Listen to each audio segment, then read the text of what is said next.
Welcome back to the Wild West, aka NorCal Regionals. Yeah, you said it. This one's been crazy so far. The good matches are just going to keep rolling in. How about that? That was easily the craziest bracket I've ever witnessed. Crucial drop for Justin Walk. Well, that could be the start of a big swing. There it is! Low forward, and Tokido with the comeback. It's going to be real tough for Birdie to make this comeback.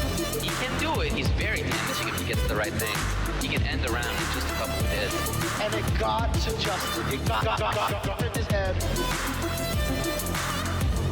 Oh, there's that counter hit, stand roundhouse. And again, it's one hit. It's one hit. He's gonna get it. Here's the stunt. Here comes Mar into the super. Mar's gonna take this round. Okay. And just gets into the super, and he is going to take yours. Anything will do it. It's the overhead and it's done. Oh, what is going on? Oh my God! And he does it. He pops up. What was it? that? He just grabbed him. But he's going to have some space. Oh my God! Oh, That's my crazy. goodness. Oh, go Wait stop. a minute. Wait a minute. Oh, the stunner from him. One more hit. One more hit. He does it. Oh, he does it. Out of the pool of deck.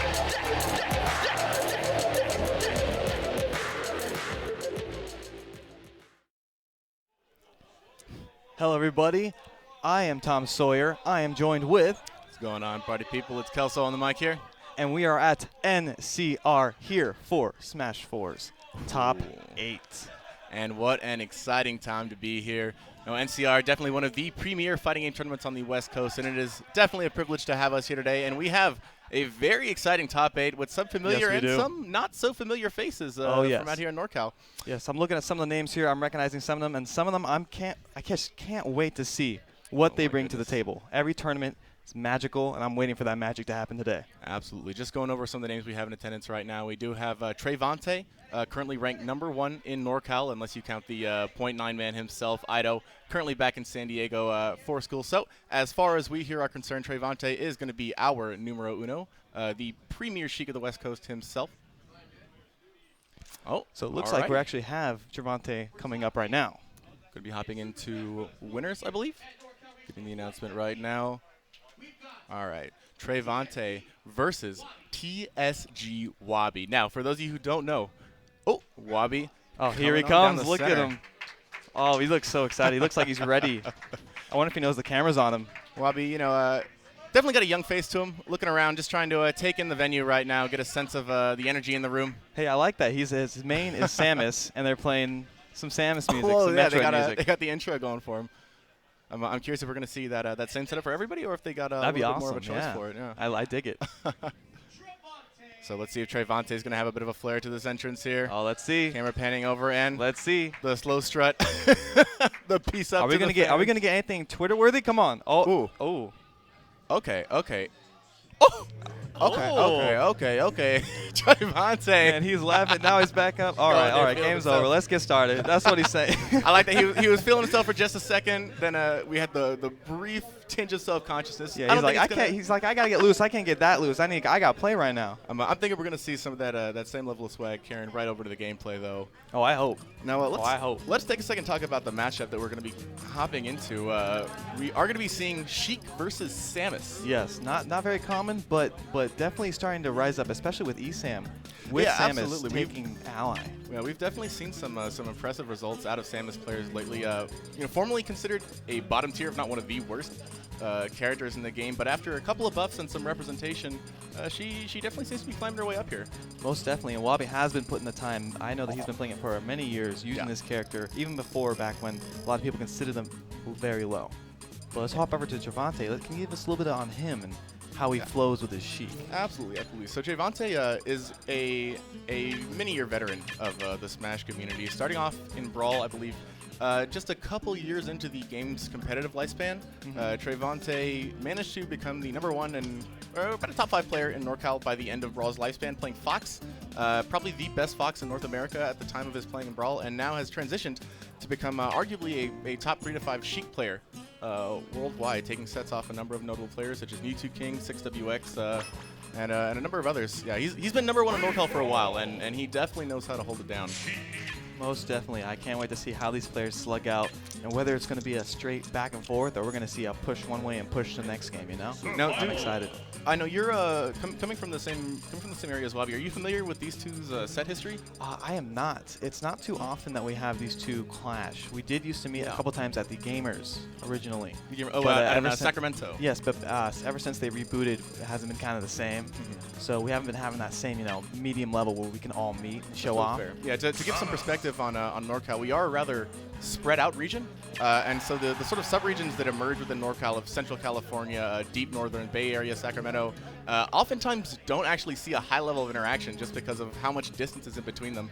So it's often rare that we get to see interactions between two players who we know are great, but we don't really have a sense of the head-to-head. And knowing Trayvon, we're probably just going to be hopping right into this here. I doubt we're going to be seeing a hand warmer, but perhaps, yeah, going to be hopping straight on. Yeah, okay, that's not a hand warmer. Just early game mind games. Take a second for the confirmation, and I'll be trying to catch that quick grab, but not nice up out of that. Yeah, Wobby, good level of awareness there, recognizing that he found himself in a pretty disadvantaged situation, but the up B is going to get him out of there. Trayvon's going to have to be careful to space himself around that escape. And Wobby is the type of player that will drag you across the stage if you let him, so he's going to leave you these 50-50s. If you don't choose the right one, he's going to just drag you, man. Yeah, it's really interesting seeing Wobby try to force these sort of bad shield options. Samus doesn't have the fastest grab. Ooh, wow. The early kill. Trayvon just sealing that out. And here we're already starting to see, I think, some of the difficulties of this matchup emerge. Sheik with just honestly vastly superior frame data and ability to sort of weave around Samus' spacing game. It seems to be proving rather difficult for Wobby to find his way in on this. Wobby's definitely going to have to put in some work to see what can get in and what can get out with Trayvon Sheik. So nice little shield poke at the end there. And landing up a really potent tool from the new improved Samus. Reverse hit of the fair there. It's going to set up Wobby, but Trayvon not going to make too much off of it. Well, still setting up. Nice catch with the falling up air on Wobby's end. Wobby really seems to have some creative ideas that he's going for here, but can't quite seem to find the important hit in some of these strings. He gets pushed back with the up B and then up smash. But they're not quite going to finish it, but Wobby already at 112%. Going to have to be careful. This moderate rage Sheik is going to be able to close out even on the heavy Samus. Ooh, they're at... Okay, I was worried Lightning, but no kill. That rage, though, that's definitely going to play a part in this if Wobby can definitely come back. Wobby trying to find that landing up air to up B, but Trayvon's aware of it, and unfortunate. Tries a fastball perfectly to get to that stage. He just holds it a little bit too long. He's laughing. He knows. Okay, yeah, let's do this. That was the whole match was a hand warmer. Yeah, you can tell. You can tell. Both these guys are having a good time. Wobby, I think, just trying to shake these nerves off a little bit. Now, this is a pretty big stage. NCR not the largest Smash tournament in Northern California, but the concentration of definitely growing of power here is very significant. Winning a tournament like this is a really big opportunity, both as far as pride and publicity for both these players. So no surprise that there might be hints of nerves coming out of some of our top 8 today. And at the beginning of the last match, Wobby really put on at least like a 40% combo, so he does have the tools necessary. He just needs to get in there and knows what he has to do to confirm on this amazing Sheik. Trayvon making really good use of the moving smashable platform there, allowing him to get 2 consecutive up tilts, and so unfortunate. Boy, that is a 0 to death on Wobby. Yeah, I mean, honestly, right now, okay, 1%. Wobby seems to have a really good idea of what he needs to be going for here and how Trayvon is trying to operate around him. But at the end of the day, Trayvon's awareness and reactions combined with Sheik's honestly just superior frame data, positioning range, it just seems like it's really difficult for Samus, who isn't bad, but isn't really that top echelon of character to get through the wall that Trayvon's putting up here. Yeah, it's just these long strings that end with a kill, and it's just really putting Wobby at this disadvantage. Yeah, Samus' weight does not help. It makes her so comboable. Trayvon, known for edge guarding as being one of his strong suits, definitely is not going to let him get away with anything on his way back to the stage here. And Wobby usually has good, mind games as far as the return exchange on that charge shot. But we haven't seen any confirms as of yet in this set. Yeah, I mean, honestly, I think the looming threat of needles out of Sheik makes it really difficult to set up any kind of charge game. Just because as soon as Sheik sees you starting to put that out, she can instantly just sort of put an end to it without too much worry or danger for herself. And the up air not quite going to seal that out. Oh, I was wrong. Wow. Trayvon may have gotten the DI mix-up there, forcing Wobby to the opposite side by reversing the up air. That, or maybe he tried to jump out of it and just already up. Oh, man, yeah, that was quick. Gonna die a little bit sooner than I expect, but I mean, really solid stuff to Trayvon. Solid stuff. That first stock, fairly clean 0 to death, managing to seal out the edge guard. And I mean, yeah, Wobby putting up a good fight, but honestly, the difficulty of playing both a player of Trayvon's caliber and honestly what seems like a pretty tough matchup for Samus is going to see him in the loser's bracket. Okay, well, so there we saw it. Wobby versus Trayvon. Wobby definitely at the beginning of the match showed, hey, you know, I know you're good, I know you're tough. Let me show you what I got, and he definitely showed it. Oh, yeah, you know, but Trayvon's like, okay, you know, that was like the song, you know, I'm a, you know, come down. Wobby came out with he had a respectful but confident playstyle. Unfortunately, Trayvon just sort of ready at every turn. Not going to fall into any of that. All right, so we are going to be hopping into Apology Man versus TSG PH Chuck. Chuck, the man himself. Both of these players unranked in NorCal, but with a number of notable wins under their belt. He got us. He got us. He made us think he didn't know where he was going, but then he turned around and pulled a prank on us, and we got tricked. I'm like 90% sure that was a reference to something that I should get, and that I imagine the chat is very upset at me for not getting right now. I think he just pulled up the wrong controller. Did he pull out a stick? Oh, here comes TSG Chuck. Ooh. Okay. Oh, a little bump, just a little bump and a nice grin. That's all we need. I was waiting for the pivot little catwalk, you know, up and back. Yeah. Give the people a little something. He's like, to I'll look give at. you a little dance after I win. That might be his mindset. So a little history, I guess. You know, I'll talk a little bit about Apology Man. Shift over and talk about your boy Chuck. So Apology Man is a Lucario player, much better known outside of the Smash community for his Marvel prowess. Okay. If you know anything about the game Ultimate Marvel vs. Capcom 3 or follow the fighting game community or have attended in EVO in the past several years, you very likely are familiar with the name Apology Man. Oh, I think I actually have seen some of his stuff. Yeah, MVC3? Yeah? Yes. Apology Man, a top. Okay, probably, I'm a fan then. 8 to 10 I'm player. a fan. Sorry, Chuck, I'm bouncing. I've seen Apology's combos. And if he gets those combos, if he transfers those combos over, whew. Yeah, so Apology Man, not the most frequent competitor. He does come from the South Bay area where there are a large number of tournaments. He is part of a Smash 4 crew, but we really don't actually see him compete that often. And although he has a number of significant wins over NorCal PR players, and even out-of-region significant players such as Zenyo and K9, okay, he has never actually been on the Northern California power ranking for Smash 4. He is a Lucario player, and it's very evident from his playstyle, as I think we're going to see in a little bit, that he plays very intelligently. He is technically sound. Don't get me wrong. He's not like some random FGC guy. Yeah. I see what you're saying. No, but, it definitely sounds like he's earned his way up here. Yeah, Obviously, he's got something up his sleeve to show that, hey, I can play all these games and be good at all of them. Absolutely, incredibly cerebral. And Chuck, I know, is a relatively new face on the scene, right? Actually, back when we're kind of starting our scene, there was a GameStop tournament near a Walmart that was hosted actually by GameStop for Smash. And Chuck was actually there, and he actually won. And then flash forward a couple years, he came back to the scene and is actually starting to take names. So he's gone from local GameStop tournaments up to top 8 at NCR. I'm imagining a sort of situation like he went to this GameStop tournament. He was like, man, this game is just too easy. It's simply too free for me to continue it. But once he saw, we're on the come up a little bit. People getting a little bit once better. Once he saw that people were in his way, he's like, okay, I need these people out of my way. Some of the glory now to be had in the beautiful game of Smash 4. Chuck decided to make his valiant return, and what a return he has made. Oh yes, his Captain Falcon has become revered for his ruthlessness, and I hope we get to see it today, and I hope Apology Man can put up with it, and we can see a nice, clean, awesome Rage Urban fight. Definitely going to be an interesting interaction. I honestly want to say that just sort of statistically rather, Apology Man would probably be the favorite in this matchup. I think he's the favorite by seeding and just in terms of overall results. Of course. I mean, he's playing Lucario. Yeah. Everyone's going to be like, Cap's cool, but Lucario? Come on. That's going to be a fan favorite. But I mean, by the same measure, though, this is notoriously a difficult matchup for Lucario. Because of his weight and combo ability by Falcon, he can get his stock sealed out really consistently early. Falcon's edge guard is very strong on him. Down throw and up air to knee are both really consistent, and it can be really difficult for Lucario to really build up any aura or even operate the neutral against Falcon's speed. But Apology Man, no stranger to difficult matchups, and I'm sure he'll find a way to make this work. He's definitely showing us that he's got some combos up his sleeve, but Chuck's going to follow back out with that jab. Okay. Apology Man just kind of dancing around with the B-Reverse Aura Spheres right now, trying to make some space. Not too worried about taking this early percent. It's just those gonna up airs. Wow, triple upper to bear, and we do see Lucario has some quality stuff on Falcon. Definitely a character who takes his fair share of abuse. Ooh, nice shield pressure there, just perfect spacing.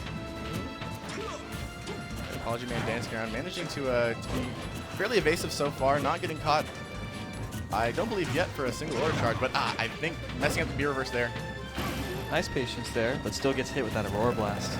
And this is the position you really don't want to be in against Lucario, a character who benefits so much from high percent aura and rage. If you're already losing in percent in the neutral, it's going to be a pretty scary situation. Ooh, we got some up airs coming here. What's Seeing Chuck that going to do? Seeing that upper is really scary for Lucario because that knee could be coming at just about any moment. Such a heavy character. Yeah, if you blink with Captain Falcon, that stock's going to be gone. Ooh, almost catching the landing there with that bear. That definitely would have sealed that Falcon stock at 92, but Apology Man gonna have to find another way in. Throws away his Aurora charge early on and is trying to rebuild it back up while also covering some ground with it. Ooh, Chuck getting a little hungry here. Not eating too hard of a punish for the Whip Raptor Boost or the F Smash, but Apology Man is going to be getting kind of hungry. Ooh, nice confirm there.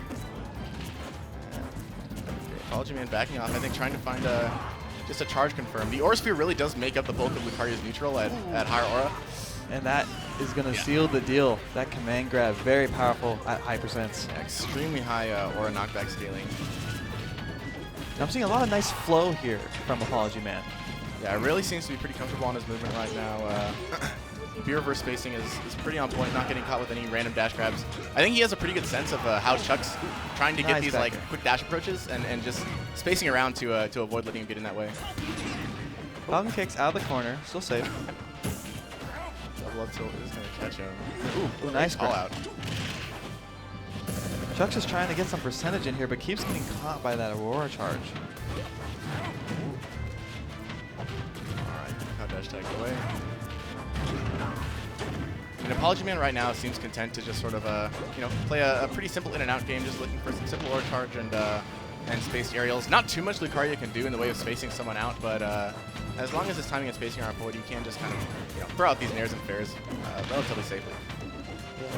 They're both throwing these puppies out, but it seems like Apology Man is just starting to get a little bit more of a confirm here. Ooh! Chuck hungry for that. Landing upper to knee, not quite going to connect at 40%, but he Ooh, knows just he needs raw to. knee on the ground too. Ooh, he needs to close this out. 50% aura on Lucario is going to be just about enough for a back air somewhere into the ledge. Nice gentleman, puts him in a good position. Let's see what he does with it. Gets the back throw. This is the position where you really start to get scared because every bit of damage that you put on Lucario that isn't killing him is only working against you. Exactly. You need to seal the deal, or the deal is going to seal you. Let's see, Lucario. Trying to go for another gentleman, jumps out of it. Still trying to find some kind of conversion off this Aura Sphere, but not going to find it. Oh man, one of these blasts is going to confirm, and it's going to be all over. Chuck's being very careful, moving forward. Just trying to find something. And here I think we start to see some of the difficulty with Lucario that really keeps his aura from being, too overpowered of a mechanic. Is that, ooh, Oh, barely grabs on. almost getting the dunk there. He's going to find his way back to the ground, and we do have quite a game right now. Looking to Catches him, but no confirm. Still catches him, confirm that time. Back air is going to do it. Pixel perfect spacing from Oh. Apology Man right there. Across Barely the whole managing, stage. barely manages to avoid the Falcon jab. Oh yeah, he jumped right out of it. Great Man. stuff. Lucario's bear, by the way, does not have any sour spot. So no matter where you hit with it or how far into the animation it hits, it's still going to have the same absurd Even if aura it's knockback. Lucario's pinky, you're flying across that stage. If it's the last stock and it's 100 plus, you're done. I'm sorry. It's a powerful pinky. I think near the end of that game there, it seemed like we did start to see some of the drawbacks to Lucario's moveset, being that he does have the power to close that stock extremely early. Yes. With if he's able to get the command grab force palm a fully charged Aura Sphere maybe, or a bear, or like an early-ish up air, one of those sort of random hits is able to close out a stock at a pretty absurd percent when he has Aura. But for the most part, those are not the easiest hits to get. No, you know, not the slightest. the command grab is pretty slow. Bear is, it's a good safe move because of how strong it is. But the actual animation, you're not just gonna like run up to someone and like trick them into a bear. You know, Exactly. You kind of have to make a funky read. tool. It's a funky tool to wield. We're Exactly. seeing it well by an expert craftsman here. Yeah, so Apology Man able to keep himself safe long Oh, enough, but dunks early on. Lucario's amazing recovery gets him back up. Wow. not quite high enough for that to close out. But Chuck is probably going to be putting a little bit of the fear of God into Apology Man right now. He's putting a little more dancing into this match than he did at the beginning of this intro. Looking for the up tilt. That was really good timing on the up tilt, trying to call out the startup of Lucario's up B animation, but the spacing was just a little bit off. Yeah, I've noticed that with some of Chuck's moves versus Apology Man, he's just slightly off on some of these confirms. He just needs to adjust for Lucario. I wonder if it's maybe a matchup kind of thing. Yeah, I mean, it could be, you know, a little bit of unfamiliarity with the matchup, and also, you know, I think it's probably fair to attribute Apology Man's skill to this. Wonderful large part. spacing. Yeah, you know, coming from a traditional fighting game background, he definitely has a really good sense of how spacing works as a neutral tool. Ooh, that confirmed. 89% on Apology Man. Chuck can still bring this back with an easy combo, depending on the spacing here. Looking for it all with that dare there. Apology Man just content to try and keep it safe. And ooh, nice conversion there. Nair one tilt to regrab. Nice patience there at the back air. Not going to seal the deal just yet. Call it out. Yeah, good time. Nice up B. Almost What kills was off the that side with the timing? back air too. Only 30% for Chuck. Apology Man coming back in. Okay, Chuck. Showing some very strong signs of life right now. Gee, wow, I can't believe the timing on that up B to catch the extreme speed. There's an Apology Man just trying to Apology tag Man on that. not letting him in at all. Yeah, he's just tagging on that damage bit by bit. Lucario actually really reliable throw confirms, especially when he's at low aura. He will connect off up throw to pretty much kill percent. Very nice flow with these Auroras, just flying these hitboxes all in Chuck's face. Oh, okay, Chuck trying to come down for there. Falcon kicks to the ground, you know, See, bit by bit, he's getting these punishes, but now we're starting to run into the problem area for Lucario, is that if he's not able to find that back air really soon, he doesn't really have too much that's going to be able to reliably find a kill on Falcon. Oh, but that dare edge guard. Might be it. Oh, and gets the back air confirmed to seal the deal. Just for fun. Good stuff from Apology Man. Also some good combos there from Chuck. Apology Man really putting out some solid stuff. Worth mentioning, actually, I probably should have pointed this out earlier. Apology Man does have a Falcon as well. It's okay. Pretty solid Falcon. I see. As a number of Maybe he was people doing those things where, oh man, I hate it when a player does this to me when I play Captain Falcon, and bam, that's exactly what he did. Exactly. Sometimes that's how you find that's the best way to find a new character, man. Is you get tired of getting bodied by it, and you realize, hey, wait, I can just do it myself. There you go. I can do the bodying. Who knew?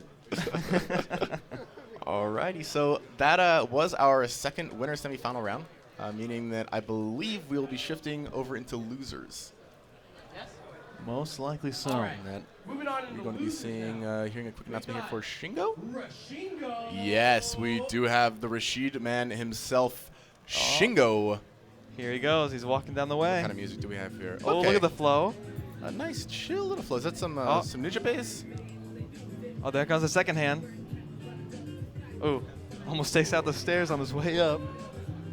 Oh no, okay. That's a sounds like a Shampoo theme remix. Ooh, that was I smooth. believe, yeah. Okay, I'm digging it. I'm digging it, yeah. Was it some actual Shingo to me? I don't know. Oh. I'm sure he'll tell us. But Shingo, coming from, you know, I'm not 100% sure. I want to say I know he's from somewhere in the Bay Area. I'm not gonna misattribute the man. But is a Wii Fit trainer player. He's Wii Fit, really? Ooh. Oh, here we go. I'm digging this music. Very appropriate for the Bowser Jr. man himself, Warrior. So we have Bowser Jr. versus Wii Fit, is that correct? Bowser Jr. versus Wii Fit Trainer. Wow. A matchup I can quite confidently say I have never seen played out in my life.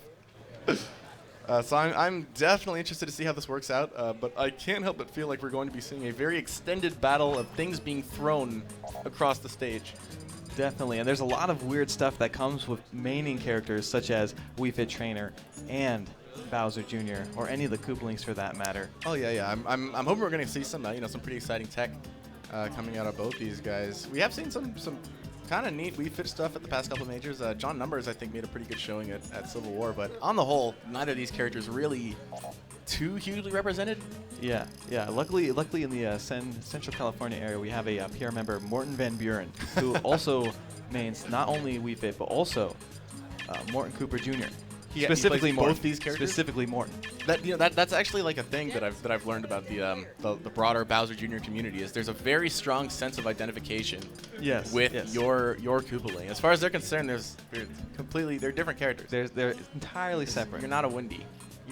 I'm an Iggy kind of guy, and I get a lot of flack for it. Like, Yeah. I didn't know it was a thing. Yeah, I'm a Wendy, man. Pretty standard. It's like Team Valor all over again. Team Mystic. Yo, it's Team Wendy. Let's go. Yo, dude, people get real though. It's like I've seen stronger convictions over Wendy than waifus. Is all I'm saying. Oh my god. You know, it gets pretty real. Let's go. So Speaking of waifus, we have the Wii Fit trainer on deck. Is gonna opt for the female Wii Fit trainer. So it looks like we have neutral Wii Fit and neutral Bowser Jr. I like it. This is a good old-fashioned Smash battle. Keeping it simple, and yeah, it looks like we're probably just gonna be hopping right into it. Definitely gonna be an interesting matchup. Both these characters considered relatively low-ish tier. This is Smash 4 though. All these characters can be high tier on their best days. Both very projectile heavy, so I believe Shingo, after talking to him a little bit earlier, is going to be focusing on just sort of keeping out, not letting Bowser Jr. in, given that his approach options really aren't the best, and Wii Fit's projectile game is pretty respectable. Interesting watching the soccer ball hit the Koopaling there as it falls. Definitely, and then the Koopaling actually has some side B confirms as well, so if he gets any confirms on the hit, we're going to see some combos and strings from there, and a little bit of off-stage play, I imagine, from the Wii Fit. Okay. Shingo playing a relatively safe, straightforward game so far, developing a bit of a percent advantage, but nothing too crazy. It seems that he's generally opting to jump, okay, I was going to say jump over the Koopaling rather than try to pick it up. He's going to grab it for the first time there. And interesting matchup, honestly, so far. Yeah, we're seeing a lot of weird confirms and a lot of feeling each other out, it looks like. Shingo seems to be actually kind of content. At first, I thought he was going to be playing relatively safe, but I mean, he seems to be going for a lot of jump-ins, short hop air dodges, and just trying to get this landing nair combo starter. Yeah, he's definitely going in when he has the first chance to and really securing up. Ooh, great reaction and there. the taunt. Are you going to stretch, boy? Come on. I mean, Shingo looking... He's stretching on him. Shingo looking pretty good right now. I mean, I'm sure Shingo's played Andy Sar before. Like, this can't be his first time in the Bowser Jr. matchup. But I mean, he seems to have a pretty solid control so far. The Koopaling pretty much a non-factor. I'd be interested to see Warrior try to make a little more use of catching his own Koopaling, or putting it out in the opposite direction so that it's not just sort of walking past and going to waste against Shingo, because he really does not seem to be getting much value out of it right now. Ooh. If that up B stayed on stage, it would have been a nice mix-up. Shingo just honestly just kind of waiting in shield and finding really simple punishes on Warrior. He's going to have to make some kind of adaptation. And I don't know if Cannonball is the adaptation he's going to need. Ooh, okay. The second one's going to seal the deal. 65% with Warrior. Very deceptive, that second hit with a lot of people. And the Nair combo starter is actually pretty ridiculous. Nair is bread and butter. Almost everything. Shingo probably going to need a little bit more percent before he closes this out with a smash, I'm thinking. But I mean, 95 to 18, he's definitely looking solid. Get in the fork. Time to eat. Are going to have to be careful. Bowser Jr.'s approach options are not the best. He kind of dances around for a decent neutral with Clown Cart, but his punish game is very, very devastating. You really need to be careful, because one hit from this character can actually convert him quite a bit. And the let go of shield is going to do it. You know where he's got to be beating himself up over that one. The Sun Salutation from across the stage is going to go ahead and close out that first game. And honestly, Shingo looking pretty dominant. He was able to confirm one stock, so I hope he's able to confirm 2 stocks by the next time. Look. Oh man, Shingo He's taking a little giving it eye. He's getting a little stretch. Just doing a little stretch. Just looking at the little stretch. Okay, now we see the opposite. The two sides of Shingo. Oh, no stretch. Oh, Dark Shingo on the left there. Trying to charge that Yoga Fire. Oh, wait, no, that's the Wii Fit move, isn't it? I'm thinking. Come on, man. Apology Man just played. This is a different set. mean, just goes to show, you know, the diversity we have in this game of what types of approaches we can see. You know, I still will maintain this set is operating much differently than I expected it to go. I was thinking we'd see a lot more of a sort of patient, ledge-oriented projectile game coming out of Shingo, but he's kind of just... He went aggro. Yeah, he's kind of just going in. Bowser Jr. I mean, he's going in, and he's also just sort of outpatienting him. I mean, it seems like Shingo's getting a lot of value out of just, you know... he's fully achieved. He's yin-yang. He's just embodying it on the That's stage. that dark and light that we were seeing, you know, the two sides of the camera. Exactly. Perfect metaphor. Perfect segue into this match. On to game 2. Ooh, hopping on a dreamland, and once again... 41%, 53-65. It's only been 10 seconds. That was absurd. Why was that combo so huge? So Shingo Just waits there, too. Shingo on his way to... Are we going to see a JV? Let's skip to No. JV. Commentator's curse. There we go. Making it He's easy. going to find himself and the bear. Ooh. I think Jumps? that's death. Oh, tries to take him with him. Wow, Shingo kind of easily closing that out. Warrior's going to have to do something and do something fast. Just a quick smash call out. Shingo already lapped in percent. And we see some offstage shenanigans. I really don't know about that dare when Shingo is coming from a horizontal position. Warrior seems to be struggling right now to figure out how to find his way in. Does have a solid 81%. He can close this out with maybe, you know, some kind of up B shenanigans. I think a card to up B conversion would actually close out a weaker trainer stock right now, but Definitely with a nice read. He's got the tools necessary to seal out the stock, but Shingo getting so much value out of these landing punishes right now. Warrior's going to have to be more conservative about where he goes, and up being like that, I don't think is going to be the way to do it. especially with this up smash that he keeps confirming on. It's really, he's almost gone. Almost jumped off. We're seeing Shingo is very content to just play this safe game now. Backing up, charging some salutation, and Nice confirm there. Not Alright. going to kill as of yet. Quite. And finally, we're seeing Warrior get some. Can he make it? Yeah, I didn't think he could make it from there. Man. We're finally seeing Warrior get some control over his Koopaling for the almost the entirety of the set. Honestly, he has not had any control of his own Koopaling. I think he insists on launching it in the forward direction instead of at the opposite ledge so that it just walks back to him. And it's costing him a lot of neutral opportunities, I think. He can't really contest Wii Fit Trainer's range without that item in his hand. Oh, fires it, but in the wrong direction. Does get confirmed with the jab here. Does catch him. Nice confirm there.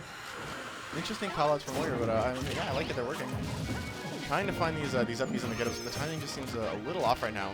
I'm curious what kind of confirm Shingo's going to be looking for. Maybe like Nice air dodge. a nair to up air.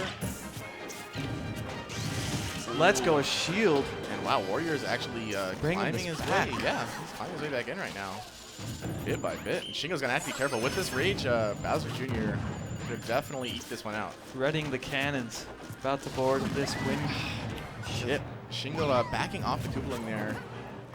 Generally, the simplest way to deal with Koopaling is just to shield it first and then press A as soon as it hits your shield. It's a lot easier than trying to catch it while it's running. And Nice confirm, bringing it back. you cannot carelessly run up on Bowser Jr. after that up B, and Shingo looking very frustrated. Going into that second game with a lot of confidence, and can't be too happy with how that ended up ending. Dragging it back over to game 3. Saying, I've earned my spot up here. I'm going to keep fighting until it's taken from it. So unamused. Warrior looks happy to be here. He's thinking right now, he's like, everything was perfect. What happened? Like, all right, let's go. Now I think we're gonna see the campy Shingo that Here we go, game that I was 3. expecting before. Low ceiling here with See, Tommy okay. City. Immediately retreating to the ledge. Yeah, so I'm thinking Shingo's Nice confirmed pack. Almost air dodges past the ledge, too. this Wii Fit Trainer Nair is 62%. actually doing so much work this game. Nope, Shingo trying to find the soccer ball. Not quite gonna work out, but Shingo's actually giving a lot of possible punish opportunities up to Warrior, but unfortunately, I think that a combination of Warrior's inattentiveness to it and Bowser Jr.'s lack of quality frame data is making it really difficult for him to get too much off of it. And the result we see is already 123% on Warrior, but I mean, this is similar to what happened last game, and we saw what happened then. Comes down, does get the up B hit. That explosion can always be the difference. Ooh, trying to find that pivot grab. Back air is going to seal the deal. Only 39% on Shingo. Warrior is going to have to pull all the stops to make this comeback in his favor. Ooh, Shingo dropping shield after the F smash, can't do that. He's going to eat some Koopling damage. Nice confirm. Yeah, finally seeing Warrior get some utility out of this. Nice confirm. Almost kills off the top. Oh, Mecha Koopa, sorry, not Koopling, speaking. The walking bomb. Nice shield patience. Man, we're seeing this wall come out from Warrior. Where was this game 1? Game 2. It's coming out of nowhere. He definitely seems to have found a fire within himself, a little bit more energy. I think there's also been a change of pace from Shingo. Shingo's definitely playing a little bit more defensively now, not going in for as much. And when he does go in, he's doing it a little more carelessly. Either that or Warrior's just sort of caught on to the aggressiveness that Shingo was Caught on to earlier. the secret. It is yoga. He's doing the Warrior pose as part of his name. It comes full circle. Here we go. All right, Shingo trying to find his way in. He's going for the Sun Salutation, and Warrior going for the down B, but already out. Wondering if that was a misinput or if he just sort of forgot that the Mecha Koopa was already there. Wow, Sun Salutation managing to come out ahead of the shield there. Surprise, given how Ooh, slow gets it the is. catch. Holds it for too long. Good mash by by Warrior, managing to keep himself out of harm's way there. Nice DI and the up B edge guard. No reaction to the Air dodge, roll. I'd say. Warrior's going to have to get a little more attentive about these ledge traps if he wants to outplay Shingo. Otherwise, he's getting way too much value out of this ledge game. Especially this get-up landing nair. He's let Shingo get off the ledge with that setup so many times, and it's cost him an enormous amount of damage. And they're not very quite going to close. close it out. Still in this. Let's see if we can get some confirms. Bring it back. Oh, wow. Nice fork. Using the reverse hit of that forward air for a nice little cross-up. Shingo is going to eat some Koopling damage at 76. Oh. He could actually die right now. From a smash or an up B confirm, Shingo is actually at kill %. Not going to be a throw. Nice grab. Okay, he's going to have to watch out. Yeah, the hammer swing of Bowser Jr. up B. Oh. Tries to go for an up smash. Confident get up attack from Shingo right there. Shoots Okay. the cannon and stretches on the boy. Hop over Koopling. Oh, nice handshake. Gives him a thumbs up. Really interesting stuff. I think both players seem to have some difficulties playing around what should have been the most important part of the set, which was the Mecha Koopa. Yeah. So generally, if you, I was gonna say, when you watch a Bowser Jr., as if it's that easy to just go watch a Bowser Jr. play. But when you watch some of the better Bowser Jr.'s, like Vice Trip, Tweak, locally Andy Sorrow, what you'll notice, a really important thing they do is either B reverse or just turn around and use the Mecha Koopa towards the ledge. Definitely some good stuff from both players here. But we have the next two players coming up on stage right now. Ooh, two players I have not had the pleasure of commentating before. We are going to be seeing, looks like, AMS Gunrose versus Sonata Kyle. Ooh.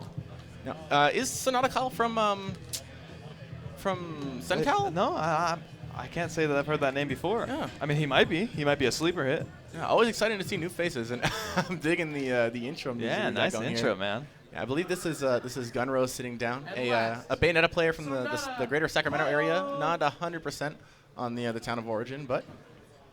Oh my goodness. I'm digging the slow pace. Oh my goodness. He might be. Is he an Animal Crosser? Is he a villager man? Yeah. Okay, I might know him. I'm digging the strut. Oh no, sorry. He might be a villager player. He might have gone by the tag Champ. I would guess so, given the intro highlight there. We might see some cool villager action. I here. kind of hope he's not a villager, just because as a former villager player, the villager payout matchup was absolutely atrocious. Maybe he'll show you the ways and bring you back into the pocket. Yeah, maybe I just don't know the secret tricks. But definitely interested to see what these guys have to bring to the table. They made it to top 8 here. They're definitely not any kind of slouch. No schmucks. Yeah, No schmucks in top 8. That'd be exciting stuff. Just, Only winners and smiles. throwing some tags in. So anyway, to get back to what we were talking about for the previous set, usually when what you see a Bowser Jr. do, right, is they'll shoot the Mecha Koopa towards the ledge that they're closest to, Yeah. like not towards the opponent, but the other way. That way it'll quickly walk to the ledge, turn around, and they can pick it up. Just pick it up with A. Very easy stuff. And into your hand. that really opens up a lot of opportunities for Bowser Jr.'s neutral because just like a banana or a metal blade or a bomb, having an item essentially gives you Covers so much. Yeah, it gives you a fast response at any range in any direction essentially. Yeah. And even if you get grabbed, you're still holding on to it. You have a chance to get out with that. Exactly. Yeah, it's really a pretty necessary tool, especially for Bowser Jr., who doesn't have a great jab. He doesn't have a great grab. His nair out of shield is not that great. Everything he has out of shield is kind of slow, and to punish people who are sort of trying to space him out. So it's really critical that he has access to that projectile. Cannonball's obviously not going to do the same thing. He needs something he could throw out to make the road ahead safe for him to drive his car and just crash and kill everybody. Yeah, so it seemed like it was really difficult for Warrior to get in that set because he never had control of his own Mecha Koopa. We just sort of saw the entire set. He was shooting it at Shingo, who just kind of was like, well, I guess. They know what to do with an item on the stage. It's just another level Yeah. that is being played on this grand scale. And if you can't, beat the game that you're throwing out, you're digging yourself 2 holes, buddy. But similarly, I will say, I think that Shingo could have taken better advantage of it. He chose to sort of he took a few random hits that he didn't need to because he was consistently hopping over it and just pretending it wasn't there, rather than just shielding it, picking it up, and having his access to his own item to extend with. Because there's nothing Bowser Jr. can really do if you have his Mega Koopa in your hand. Yeah. So I don't know. It ended up working out either way, but it seemed like both players didn't really have a sense of the best way to play around that Mecha Koopa. Unfortunately, though, we're not going to be seeing any more of those for the rest of this tournament. We are going to be seeing, however, the tragedy that is known as the Villager Bayonetta matchup. I'm excited to see this matchup because it sounds like you think it's going to be a very bad time for the Villager. So, I mean, here's the thing. If the Villager is really on point, specifically if their movement and spacing is really good, then they can sort of avoid the Bayo things. Villager's like decent at getting out of combos. His recovery is pretty passable as far as distance. But his range moves don't have the priority, and his close moves don't have the range, or his fast moves don't have the range to really touch Bayonetta. Like, if Bayonetta's doing any aerial, it will beat Slingshot. If Bayonetta's up Bing or side Bing, it will beat Slingshot and any other Villager aerial. It's just difficult in terms of all your moves lose to everything she presses, and you can also get witch timed and edge guarded really hard. Ooh, he's doing the Bayonetta stuff off the top. Is that going to confirm it? Oh, actually waits for the air dodge there. Smart stuff from Gunrose. Still not going to close it out. But does have a 97%. And when you see, Villager does have a decent weight, and he's not the most he's pretty good at escaping combos. Just because of sort of his awkward weight size floatiness combination. But just as far as actually getting in, and especially in terms of finding a kill on somebody as mobile and high priority as Bayonetta, it's just really difficult at the end of the day. I think that was supposed to be a quick up B or maybe a reverse pocket there. Accidentally. Ooh, does get wish time. Oh. Up tilt up smash is going to confirm it at 135. Only 42% on Gunrose here. And Sonat Kyle giving him the quick 4 glory duck. All right. Nice neutral to get out of that. He's got the right idea on a lot of this stuff. It's just, like you said, finding the right time to get in on the Bayonetta with Villager. It's really difficult. Another thing that makes this really difficult is that one of the biggest things that helps against Bayonetta is having a good grab. Because you spend so much time in shield, getting value off of your grab game is really important against her. But because Villager has the second slowest grab, second or third slowest grab in the game, he doesn't really have a grab game against her. It just kind of doesn't work. Now, I like that even though Villager is at the deficit, he's still going back, planting his tree, saying, I need to set myself up for the future. Not just, I need to get back in this and going Hail Mary. I like that. Yeah. You always want to keep at least the tree of the sapling out, maximize your options. There's no reason to operate with less than your entire moveset and up smash. Oh, interesting. I was thinking he could have just reset onto the platform and up smash there, but which time not actually going to convert. We see right there. Nice grab. Yeah, grabbing him cleanly out of the Villager grab startup. 140 not going to kill. Might kill next grab, depending on how much damage he's able to tack on here. Neutral air falling. Not going to seal the deal yet. And not a whole lot that Villager can actually do here to recover, but Gunrose actually gonna let him get back to the stage. If Gunrose just starts going low and witch twisting away, there's actually not that much that Villager can do to stop it. Gets on the stage again, gets a nice slingshot. Sonat Kyle not quite able to find these punishes. Those little punishes on when people land on platforms and that little bit of timing of vulnerability, it's really important as a Villager player to maximize. Yeah, they're not little to Villager in the slightest. Yeah, to maximize those hits. Otherwise, we see he's done a really good job of surviving so far. At 173, Sonat Kyle, you know, he's managed to keep himself in this, but as we're seeing, it's just there's not really anything Villager can do to kill Bayonetta. Oh, nice! Right in the face. Punches through the rocket to seal the victory. She's not getting close enough to Bowling Baller. It's so hard to get a Villager grab off on this character. You know, he is up tilt kind of kills, down tilt kind of kills at super high percent. She can up B through Bowling Ball sometimes. Yeah, it's just really difficult to. It's a weird way that she moves against the Villager. And like you said, when you need to get these small confirms, you know, these few frames, small little hitbox with the back air and forward air, just to continue moving into those grand slams. If you don't get those, then it does kind of crumble apart in your hand. You're gonna have to stuff it all in your mouth before all the cookies gone. It's really rough. Yeah, I mean, not to. I don't want to discredit Gunrose's play in this matchup or suggest that. Not you the know, slightest. You know, I'm someone who also believes in adaptability. I think that you can do great, but you know, it is very realistic that some characters can't compete with with the DLC. Unfortunately, we've seen the struggle that Renai, honestly, the best representative in the world, hands down, of this character, briefly quit the game because of the power of DLC and the difficulty that it sort of presented to his life in this game. It definitely has changed the way we look at Smash nowadays, but I'm sure that the Villager here is going to say, I want to change this. I want to be the DLC killer. I believe it, man. I want to see the new hope come through. Right now, only 49%. He can still find his way back in here. Okay, solid grab. I was thinking he would have gone for the down throw there, maybe looking for something cheeky off the ledge. But okay, does manage to jump out of that combo. Ooh, going for the down B. Maybe did he have a sapling earlier that he thought was possibly out? Yes, quite possibly. Maybe just a misinput on the void there. Oh, jab to grab. Nice jab to grab. Nice tech. Good stuff. Run off Nair. Gunrose not doing too much in the way of Bayonetta cheese right now. So not a Kyle, not really finding himself getting knocked off the top or caught with too many crazy witch time punishes. But Gunrose is putting up an amazing wall here. Yeah, Gunrose is just kind of getting him out bit by bit, using the superior range that Bayonetta has to just shut nice down. falling neutral air. Ooh. Gimps, but does not kill the Villager.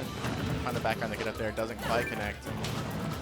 Gunrose seems a little hesitant to go off stage and challenge Sonata Kyle, which I think that he would find a lot of value if he actually just sort of went off and went for a reverse wish list. There's not too much that Villager can really do to contest it. Sonata Kyle still hanging on to this stock.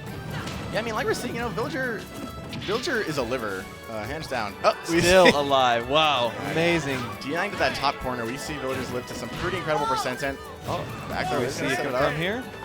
Gets the tree up. Yeah, but Baz gets the witch time, and oh boy, a one too up simple air. for Bea to escape out of that situation. Unfortunately, can just go pretty easily high. 73%, not much of an uphill challenge for Sonata Kyle. Ooh, really smart stuff from Gunrose there. A single hit side B and then waits to get the combo continuation instead. Oh, okay. So Sonata trying to find these tricky little pivot grabs and down smashes, but not quite able to connect. Bayonetta able to just stay at a much further space. The down tilt poke is honestly satisfactory to keep out most of Villager's ground options. All right, so we're starting to see some shoots now. Yeah, the quick witch time, and oh, we are going to see the combo start here. And the Bayonetta Gunrose pulling it out. Unfortunate. Is going to close out that last stock, and both players smiling. Both players had a good time. I mean, I don't want to say I told you so, but I agree. It's a hard matchup, but Sonata Kyle definitely showing, hey, you know, I'm starting to get it. I'm starting to move along the line here. I'm starting to get. He was following Bayonetta nice. Yeah, Bayonetta was just getting in. He really seemed to have a pretty solid instinct. All right. So you know, after that, let's all just take a little bit of a witch time. We're going to be taking a quick break here before we hop back into the remainder of what will now be our top 4. There we go. I hope you're excited. NCR Smash 4. So see you guys in just a little bit. Hang tight.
All right, he's got to work hard here. And again.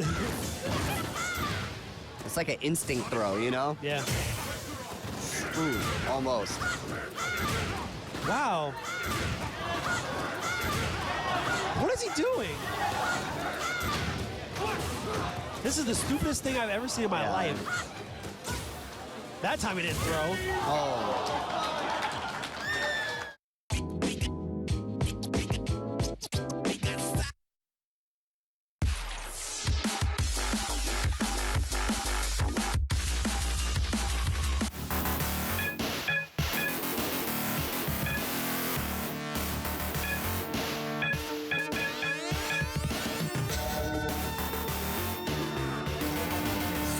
He's so godlike, man. So good.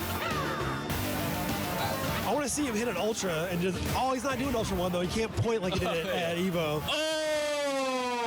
Oh, wow. Wow. How about that? How about that? How about that? Don't get better than that one. No. No.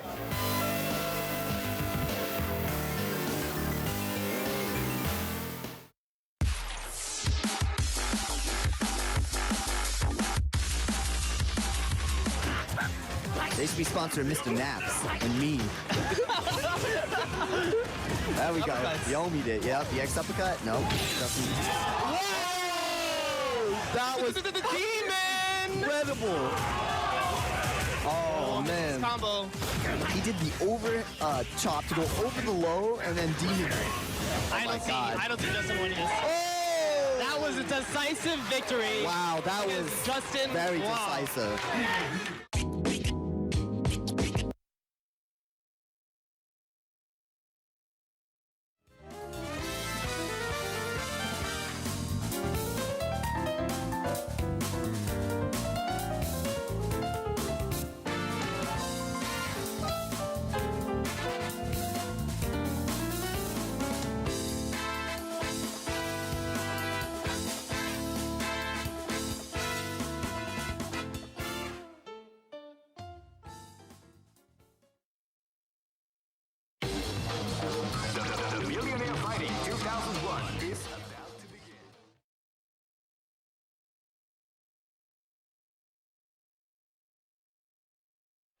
Hello, everybody. This is NCR. I am TSCPH Tom Sawyer, joined with Kelso right here. How's it going?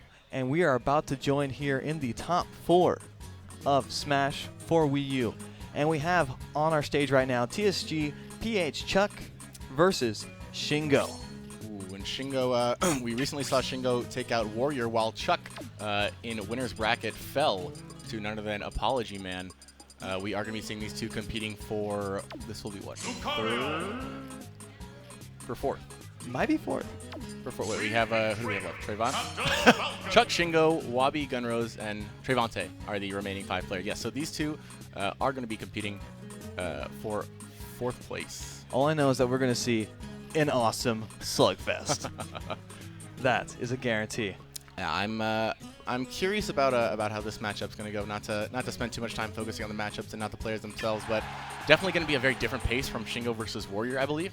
Oh yes, yes, we're going to see definitely a different feng shui from these players. Yeah, Shingo's going to have to be careful about these the dash grab potency from Falcon. If he gets a little too caught up trying to sit there charging his Sun Salutation, he can very, very quickly find himself almost unreactively grabbed from about halfway across the stage. Similarly, he's going to have to be careful. Ooh, we already see Chuck going for that dare. I was going to say, he's going to have to be careful about this Wii Fit trainer like play at the ledge there, because Falcon will very, very quickly have none of it and send him tunneling down to the bottom. Now, I know that Shingo, he's met a Captain Falcon here or there. But when it comes to Chuck, like I said, he does have that Morton Van Buren training as far as the Wii Fit trainer matchup goes. Oh. Chuck was looking for the nastiest. Oh yeah, yeah. If he can get it, he'll grab it. Yeah, looking relatively even so far. In terms of overall neutral exchanges, though, Chuck does seem to be finding a bit more headway, developing a little bit of momentum, trying to find this edge guard here. And gets the reversal! Reversal side B! Spikes! He went to spike and got spiked! And you know Chuck's got to be like, wait. Wait a second. Oh, no tech. Okay, we're back in this. Craziness. Shingo probably shaking his head right now. We do have a really even game. Ooh, Chuck calling out the jump in Nair with a immediate rising up air. It's rare to see a Falcon use a rising up air as a call out, but ooh, just backing up. Chuck settling for single hits right now, not trying to get too greedy with his punishes, but he's making really good yeah, he's covering outs. his ground, and he's spacing himself out to get these slams, man. Like that! Like that! Just waits, and that's what I'm saying is Shingo's going to have to be really careful about They're recovery. laughing. They're laughing. Chuck's giving him the okay. Oh, oh my gosh. He said, I couldn't get that spike game 1. I'm going to get a game 2. If it's anything, I'm going to get that spike game 2. Let's go. Yeah, the way that he's trying to operate there, you know, he's trying to put on a show. You know, look at me throwing his hand up for that big volleyball spike, and Chuck is saying, "Hey, don't forget, man. Don't forget." Still standing here. A couple seconds later, you would have been spiked yourself. Honestly, that's the terrifying thing about Falcon. Like the reason I think people get so hyped on his spikes is that it's so deadly efficient. His ground movement speed combined with his fastball speed mean. You know, Shingo started that volleyball animation. Chuck is on stage, and within like, 10 frames. It was too quick. Yeah. It was too quick. He's already on top of you, so he's going to have to be a little more considerate about when he's off stage here, because Chuck is out for blood. So we're going to go into game 2 here. I am excited to see what happens. And immediate. just runs off. Chuck, I think, was paying attention to Shingo's last couple games because he did actually start when he's playing defensive with immediately running off stage to charge. Definitely with the call out. He gets the runoff neutral air, too. He didn't have a jump. I mean, that's the dangerous thing, I think, when you're trying to play a game near the ledge is that, honestly, as people have gotten better at this game, their ability to ledge trap and prevent you from getting back up has gotten better and better. And Shingo insists on putting himself in a position where he honestly has his options kind of limited. But right now, I mean, he's making some great callouts. The rising Nair is going to catch Falcon. They're just going back and forth with these combos. Nice on-stage spike. That's actually going to be kind of scary stuff for Chuck, I think. The fact that rising Nair, which is, Nair being one of Wii Fit's trainer's best combo setups that we've seen, actually hits him from the ground standing. And ooh! Shingo, great air dodge back air, is going to put him in the bad position. And does get the sour spot. Shingo is feeling gives him the opportunity, and oh my goodness! Shingo. It's a spike fest. Gets the down smash confirmed. The Sencal special. Gets hit by the ball. Goodness. Uppy's past the stage to get safely back on. Does eat a back air for his trouble, but he's still alive. And let's see if Shingo's able to get any value out of this this high percent stock. Chuck trying to seal it out, but settling for the F-tilt jab. Tagging on the damage, but hasn't quite found a way to close it out yet. Chuck trying to find the return spike, I think. Looking to get that emotional momentum back, but still in this ledge situation. Shingo's been trying to get up for quite a while. It's going to get there. He's going to grab him and just kill him. Back throw, not quite from the ledge, but yeah, if he gets any further, I think that up throw even from about center stage would kill from Falcon at this point. Nice, gentlemen. No confirm. Well, he is rageless. Yeah, see, looking for that up throw, but not quite. Throw? Maybe he heard me and I tricked him. I feel that. You spooked him. He's like, really? Nice side B. Does not get the confirm. Ooh, Shingo looking for that the get up punishment Nair there. Small shield. Does get the grab. All right, up throw. Up throw going to kill at 198. About time, and not too much percent tacked onto Chuck here. He did a pretty good job of not getting hit while trying to close out that stock. And I like how he went for that command grab uppy on the top platform. I've seen Caps do that more and more often. It's honestly a really good call out. You just have to have the confidence that they're going to be scared to get up air. Ooh, just getting. Can't let him get back to the stage. Yeah, Shingo trying to get these landing punishes right now. Ooh, but is going to get baited. Drop shield after landing up air. Oh, eats a back air. I don't know if that was a shield poke or if he dropped shield. He dropped shield just barely in time. Gets the reversal. Oh, and this is a dangerous position. Oh. Almost landing the spike a little bit further over, and Shingo would have been in trouble. And wow! Oh, wall jump spike. Wow! Shingo! He said, you spike me game 1, I spike you game 2, and we'll meet together at game 3. And Shingo oh, he's on stage! He's stomping. He's stomping. Shingo, oh my gosh. Oh my gosh. I love the immediate apology to Chuck. He's like, let's go. I'm sorry, man. It was a good game. Let's do this. Hey, man, those are really good stuff. Yeah, I respect it, though, man. There's a lot of energy, a lot of passion going on right now. And, I mean, this is some hype stuff. This is hype. This is some good stuff. Shingo going off with these. Inspired, I think, by his crewmate Kato, for those of you who are familiar. I'm sure we all know the great oddshot Kato, the repeated wall hop spike. It's a classic of the DMG fam, trying to bring the hype. All right, game 3. We're at Final Destination. Let's see what these two offer to the board. Ooh, wow, great spacing on that landing there, actually. Chuck not able to get the jab punish out of it. And wow, Shingo, really good awareness right now of how to mix up these tilts and his use of reverse hitboxes. Nice jab, jab, grab from Chuck with the down air to confirm. Almost gets the side smash. Just leaves the ball out. Tricky stuff. I'm curious if No. we're going to see some more ball play. We're seeing some tasteful combos from both these players. It's no longer of who's going to win. It's who's going to style more. They're trying to outstyle each other instead of win. Shingo looking for these, mixing in some cross-up nairs right now, but not quite able to get through Chuck's shield. Up smashes the ball. Ridiculously even game, only 4% separating them. The reverse hit of nair. Wow. Nice back air. Chuck with a Wonderful beautiful positioning. setup. Yes. And down tilt, not quite going to connect. Chuck, I think Chuck a little more respect than he needs to the volleyball, but perhaps a little scared after what we saw Shingo do to him the very first stock of the set. He's been doing good at calling out where Shingo goes when he gets back from the ledge. Oh, the reverse spike! The reverse spike! Shingo, where are you coming from with this? Chuck is, oh my gosh. Where is Gets this the coming from, side B. That is going to seal the deal. Only an 8% difference here in game 3. Wow. All right. Nice grab. Yeah. Single hit jab to grab. Good back air. Shingo, not a bad air dodge, but is going to eat the punish, but Chuck finds himself off stage once again. All right, let's see what these players have to show. Still pretty even. Chuck building a little bit of a Confirms the dash. advantage, yeah. 77. Ooh, I was worried that was actually going to be the knee connection right there, but And he's not even fast falling his falls. He's doing a slow fall. He's still mind gaming even when he's getting hit. Chuck with the side B call out, but not quite at kill percent. Interesting. And, wow, that jab knockback is so strange. Ooh, that's a does really eat a bad down angle. smash. That's a bad angle. Okay. Does get on stage. Manages to find his way back. That was scary Goes stuff. for the knee. Does not get it too early. As Falcon, you never want to get sent at a downward angle off stage. Okay, I thought Chuck was He's setting up some stuff, but he's just not getting it. Setting up with the ball. that was pretty cute.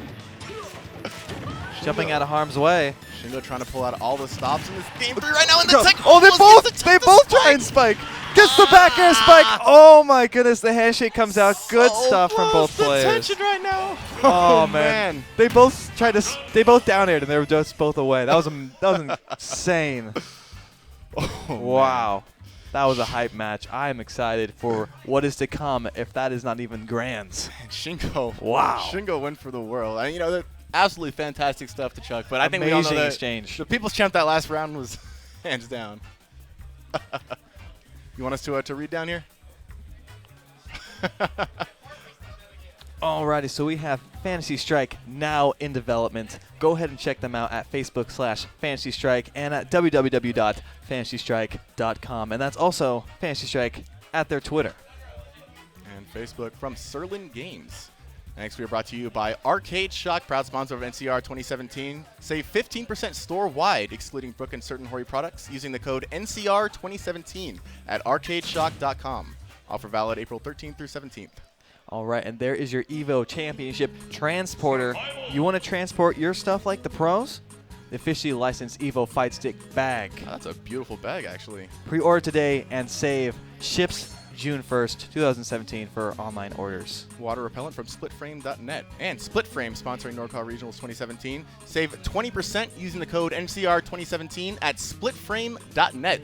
So go ahead and save 20% off that beautiful EVO gear. And of course, we got 10% off store-wide for 8ARC. And 8ARC, enter the coupon NCR 2017 at checkout for that 10% coupon. And that's www.8arc.com. Valid through the 30th. 8ARC and combat sticks, very high quality stuff. Yeah, some fantastic sponsors we have here. Glad to see. Yeah, I'm glad to have them out here. I really appreciate them coming out and coming to these kind of events, and we really love to have them. Always nice to see the scene growing out, man. Getting pro, we get in esports, but we're still the same. Yeah, so so like to have some fun, like our boy Shingo. Oh yeah, Shingo. Oh my goodness, I like Shingo. I'm sad he's out. I wanted to see a little more spikes, but I think if the spike torch is going to get carried, I think Chuck is a good light carrier to pass on to. Ooh, which we are going to be seeing actually, Chuck versus the winner of I think Wobby and Gunrose coming up next. So hopefully some some hot spikes coming out. I believe what? Wobby. Yeah, Samus pretty good spike character. Bayonetta, pretty solid spike character. Unfortunately, our winner's side is not looking too hot in the Meteor department. And unfortunately, Lucario Sheik round. But let's keep in this hype loser side right now. We're jumping right into it. It looks like all right. Nice combos from both players.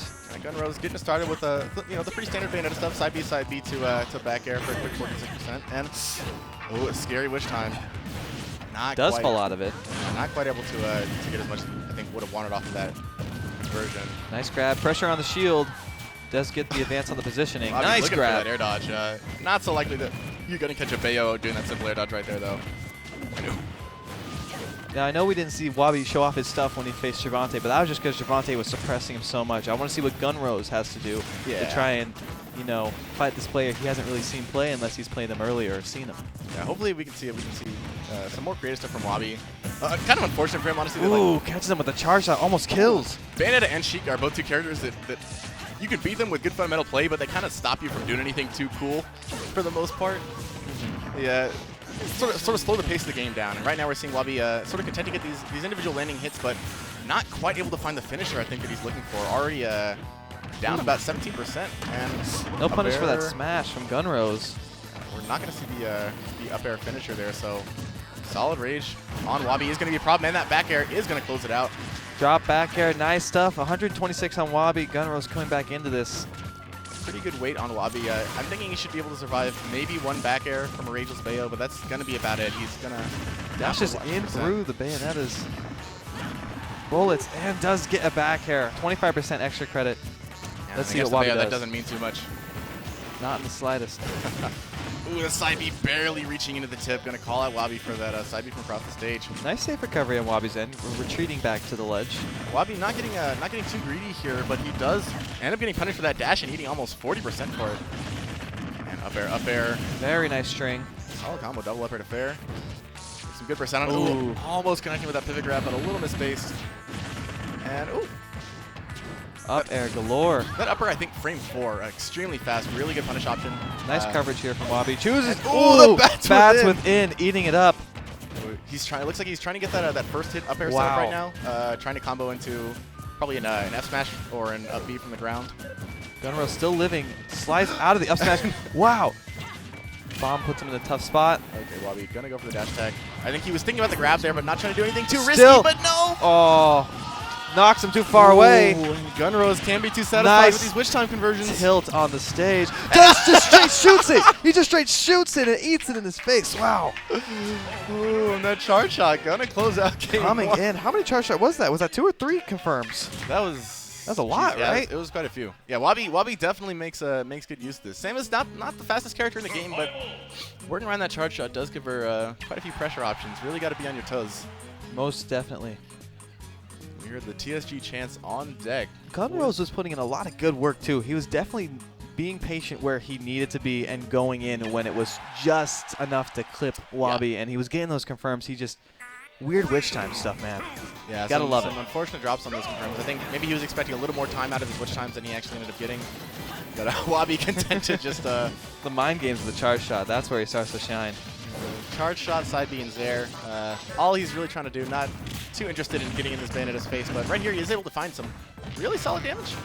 A little 3-piece, about 25% put on, not too shabby. And I think Town and City, the stage pick, is definitely going to benefit both players. I love that landing up air to pivot grab. Yeah, he did get the very nice confirm there. Really hard stuff. Very unpredictable stuff from Wobby. Nice forward smash. Trying to get the bomb to dare pressure off stage grabs, but not too effective against Bayo. I think she just kind of witch twists right through it. She's got some projectiles of her own. She's shooting some up. She's shooting it back. She return shots fired. Trying to chip that damage on. She does have to be careful though. If she does anything too laggy, can end up. Wow! From that distance. Wow! Wobby almost comes back. Wow! That was absurd. That was crazy. I think Wobby's even going to be like, Nerf Bayonetta? I guess. Not come back. I mean, Gunrose, definitely keeping himself in it. Oh, up throw, not quite going to find the conversion he's looking for, but he is able to hold on to this stock just a little bit longer. At only 90% too, Wobby's going to have to find something pretty special without rage to close this out. That bomb saved them.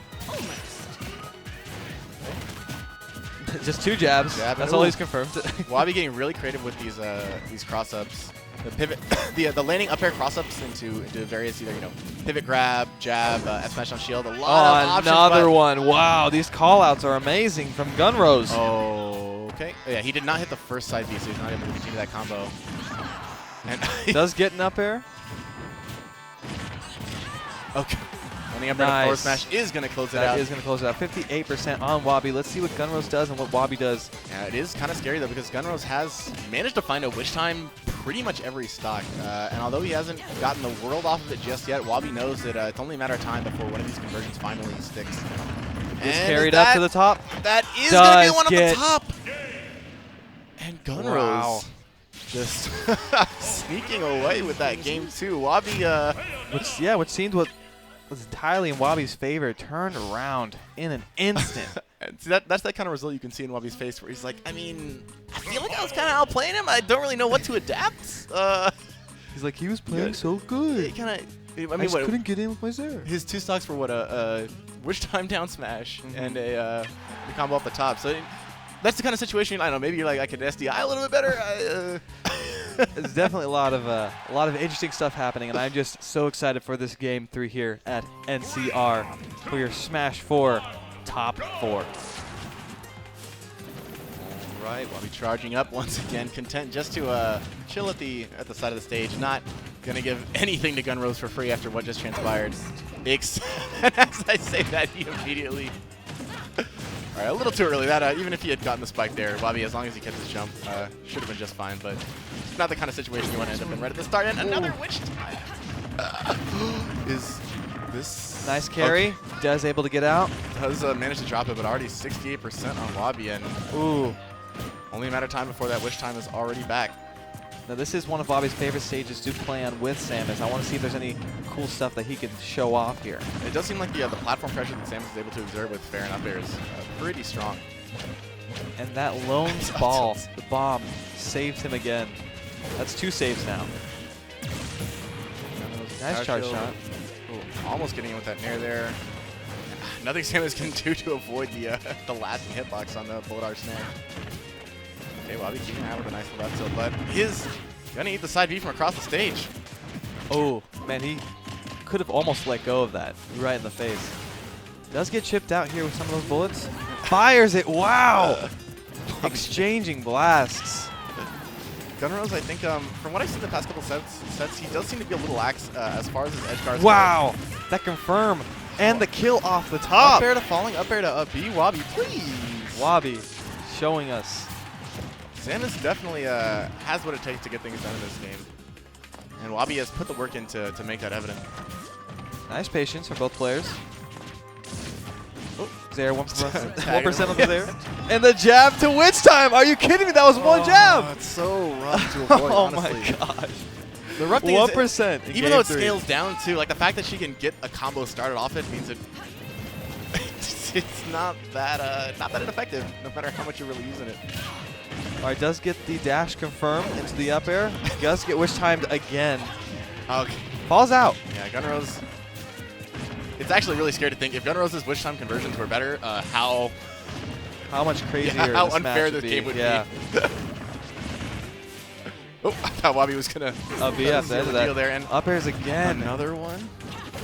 All right, so starting to run out of his juice here. I mean, and as witch time does get. Catches him with another one. Just that call out. And ooh, nice patience. Gunrose just a couple of percents apart. I mean, I would say the witch times that Gunrose is going for aren't unintelligent. He's clearly got a pretty good understanding of the kind of situations where Wobby tries to use aerial pressure or jab out. Yeah, they're not just throwing out the neutral. They're well placed. I think especially since Samus's grab isn't that fast, when he's at close range, you can be a little more confident that Wobby's going to either retreat or go for a move. Wobby just has this overall kind of zoning going on here with these projectiles. He's trying to find that landing, and the second hit of Nair actually going to connect on Theo there. Got his own little bullet arts and tries to side beat. Wow. 147% for the Bayonetta. Wobby's like, all right, dog, whatever. Oh, all right, scary stuff. He's back on stage. Knew it. Another one. I knew it. Nothing. Oh! Gets caught back into the forward air.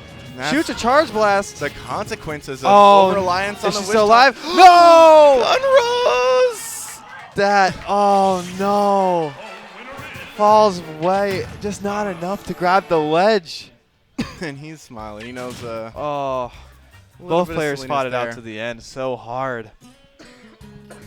Well, the California saying, we take those. So Dan, okay, it looked like there was some confusion about the the set going on there. I think they thought it was a 3 out of 5. And Oh man, we hesitated. hate to see that, Yeah, but unfortunate. it's part of the game. But Part of the game. yeah, solid stuff to Wobby, holding it out there, clutching back Amazing. on that charge shot. Just charge shot, zone, charge shot. I mean, honestly, after what happened that second game, it's no good. Doing a 2. Okay. All right, so we got some shout outs here. We got the DOS Keyboard X Arcade Shock. Just look at that elegance at its finest. We've got a number of custom options for your keyboards, including things like oversized volume knobs, replaceable Cherry MX switches, USB 3.0 hubs on your keyboard. Those are super speed hubs too. A lot of customization options. A lot you can do with these babies. DOS Keyboard X Arcade Shock, the DOS keyboard for professional. Check them out on Twitter and Facebook. And we have the EX Gear Burn Meter in style. That's right. These beautiful joystick caps, a number of different materials, mesh, aluminum, bicolor, whatever you're looking for, whatever your style, old school ball, you can find it at EX Gear. That's From arcadeshock.com. Yeah, you got it. All right, so I am just loving these finals because they are amazing. They're not just they're not one player coming in and going bam. Oh, yeah, I mean, no. that's gonna be Trayvon, but Yeah, but it's these matches have been play- beautifully. Yeah, they're conversations. We're watching these debates happen Absolutely, yeah. in real life. Some important, often overlooked stuff to say from both sides. And Wobby is just bam, charge shot.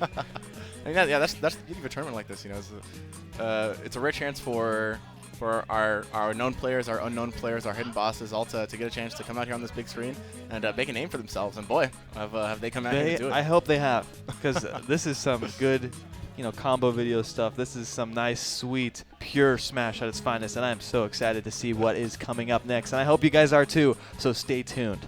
I believe that we are going to be hopping back over to winner's side now for our winners finals match.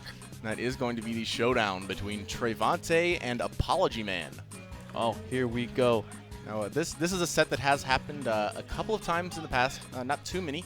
Trayvon has managed to hold out an undefeated record so far. But this actually is a little-known personal rivalry between the two, with Trayvon at the very least crediting himself with Apology Man picking up the game. I see. Yeah, Trayvon, for those of you who don't know, a former, I guess, I don't know if you're ever really a former Marvel player, but You've always got a little Mava in you. a former active Marvel player, very good, competed under the name Eric Green, and at one point in time took a set off of the very good Marvel player Apology Man. Oh, really? And ever since that time, Eric has not let go. It's a rivalry. We're watching a rivalry Absolutely, here. yes. So we're at trying the to winners see. finals. We're trying to see Apology Man return the favor here, and he definitely picked the character to do it. Sheik, known for her lightweight and difficulty with killing, and Apology Man, a Lucario main, a character who benefits extremely well from your inability to kill him. Let's see how these ninjas duke it out. So this is a relatively difficult matchup for Lucario in that Sheik's moves are basically all better. Nice and that, combos. yeah, after about 30%, the Wow. sick combos that we're Whoa, seeing nice string there. him put out right now don't really work as well. He's still going to be able to get some conversions like a single fair up air. Wonderful grab. Ooh. But Lucario doesn't really have the same length of conversion after that higher percentage. But right now, He's doing all this without man. rage? Yeah, this is without Whoa. aura. This is pre-aura. The pre-aura patch, guys. And Trayvon Putting in the work. Building a little bit of a percent lead, but honestly, against Lucario, you want a lot of a percent lead. Nice catch. Okay. Back, we're going to send him to the ledge. Some mind games. Yeah, Trayvon easily reacting to that neutral get up. Nice jump. And Apology Man, great timing on the Aura Sphere. Just going to Great confirm there. Get up. Trying to catch it again, but not going to work out this time. Not quite finding the timing. Looking for that throw up air, but a little beyond the confirmation percent at this point. And Trayvon looking for something cheeky. He's going to have to be careful because that with bouncing fish could easily lead to a bear from Lucario. And Apology Man has been silky smooth with these uppies on the stage. Oh, yeah. We rarely see these top Lucario players miss that cancel. And, ooh, Trayvonte's going to have to be super careful. Just percents off from each of these players. This is that really scary situation for Sheik, where she needs to find something that... Ooh, bouncing fish? Not quite going to close Not it out. Yet. Going super low, looking for the fair end. See if he's able to finish this. Nope, not able to close the edge guard. Lucario going extremely far. Extremely high to get a nice safe recovery back onto the stage here. Honestly, extremely difficult to control that recovery. And Trayvonte waiting it out. Okay, great stuff from Apology Man. Back on stage. Yeah, finding that cancel across the stage to avoid dying so far. And he's done a great job of forcing Trayvonte to come from far away so that he can't get a strong enough setup to actually kill with Sheik. Like a dash attack isn't gonna kill her. Like a dash grab isn't gonna set up. Whoa! Oh, and that dash attack is gonna close it out. Kills. He's got 156% on him. And you know Trayvonte is shaking his head right now.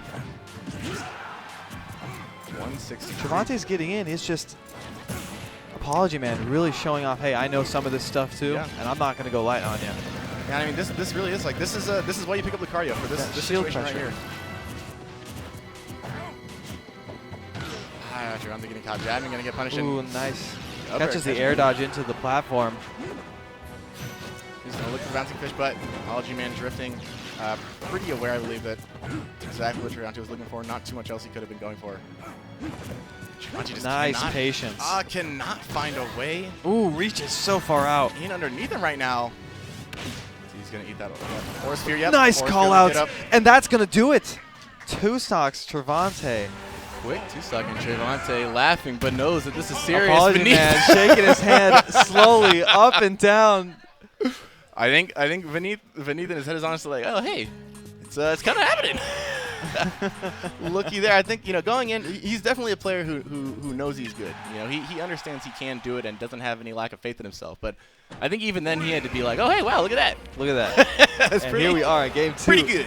FD, Apology Man, Trayvonte in your winners finals. That was pretty ridiculous actually.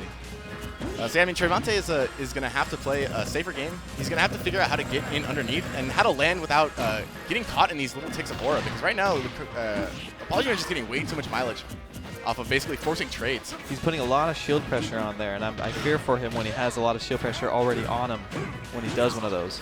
I really think Trayvonte needs to start making a little bit more use of needles. He doesn't like to do it. It's usually only when push comes to shove that he really starts to camp hardcore. But honestly, against Lucario, you have to build up that percent advantage. You can't trade your way around with him. Yeah, and Trayvonte is getting a lot of these call-outs too, just being right where Apology Man thinks he needs to be. Apology Man trying to space out with that F tilt right there. And as you see, when Trayvonte starts playing a little bit safer, it's very, very difficult for Lucario to actually get in. But ooh. Apology Man doing a really good job right now, though, of making callouts on Trayvonte's jumps and shield drops to get these relatively slow tilts in. Yeah, amazing spacing from both of these competitors here today. Trayvonte adapting a little bit, not getting caught with these reverse aura landings. Nice snap to the ledger. That was clean. Ooh, almost getting on the kid back air. Hits him out of the forward smash. And air dodges past the up air. Apology Man has managed to avoid the F tilt up air so far. And wow. Perfect air dodge. See, Trayvonte in a really scary situation again.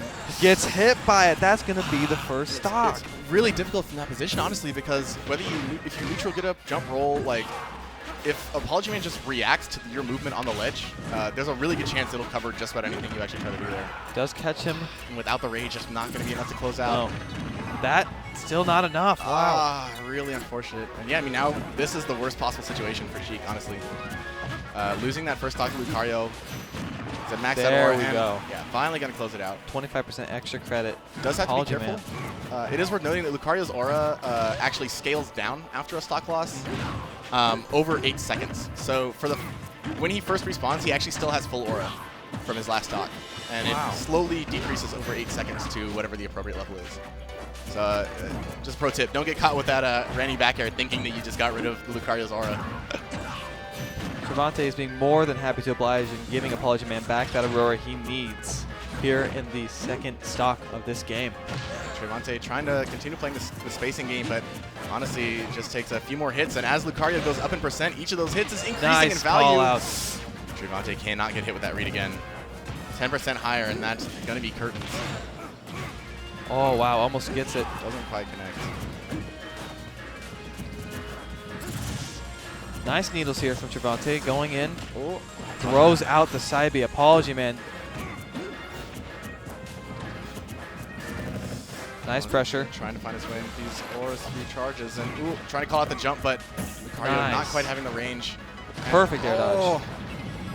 Falling neutral there right on top of Trayvon Trayvon. is in the same situation. Wow. Oh, man, Trayvon is Wow. scratching his head a little bit. Beneath. He's the slow head nod. Apology, man, saying yes. Yes. Oh, yes. Excellent. My plan has come together perfectly. All according to Keikaku. Trayvon falls and I take what is rightfully mine. Oh, Lucario. Oh, man. All right, that needs to be a... That needs to be a GIF. Yeah. I need a GIF and an emote stat. Immediately. All right, I mean, Trayvon seems to be, as these matches go on, getting a better and better handle of how to deal with it, but especially that scenario at the ledge right there. He just has not seemed to find an answer for getting up against a high aura Lucario charging spear and just staring at you. Well, the more that he starts to adjust to this Lucario, the more damage Lucario gets, and in turn, a different game idea. Yeah. Then you have to adapt to the high aura Lucario. Yeah. Definitely a very dynamic character. Multiple adjustments happening in real time, and you're witnessing it here at NCR. Oh, Trayvon looking for the reverse needle, bouncing fish on the neutral get up, but messes up the B reverse needles. And who is going to eat? He punished! No! Gets called out on the Perfect! Fantastic Trayvon with the whoo. Oh, Apology, man. Just ready, and right now, Trayvon is going to have to pull out something special if he wants to avoid getting clean 3-0'd. And I will tell you, this is not a match that Trayvon wants to lose. This is a match he has been avoiding losing for 2 years now. It's starting to slip out of his hands, but let's see what he has to do to grasp the rest of this match. Oh, the through hit on the Nair is going to connect on Trayvon. Nice up air. Gets him, catches him. Only 36% on Trayvon. Still anyone's game. He is going to close it out. 45%. Trayvon's going to want to avoid taking any more because about 5+% more, and he's going to be at Aura Lucario back air range. Nice bouncing fish. Nice back air. But recovers high.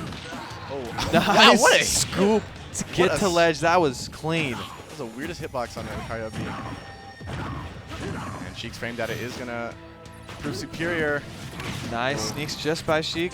Really good patience. Apology, man, not panicking there. If he had used that up B any earlier, he good chance he would have gotten hit by that back air. He's back on stage. Let's see what he does. All right, at 106%. Trayvon is at kill percent right now. I believe if Trayvon gets bared from anywhere past halfway across the stage, he's pretty much done. Nothing else will really kill, except like a random smash tag, but I doubt Apology Man will really do that. It's not in his wheelhouse. Ooh. Any moment. Up throw to up air might connect. And that's going to do it! Air Reads the air dodge and confirms with that up air. Apology Man. Oh! The call out!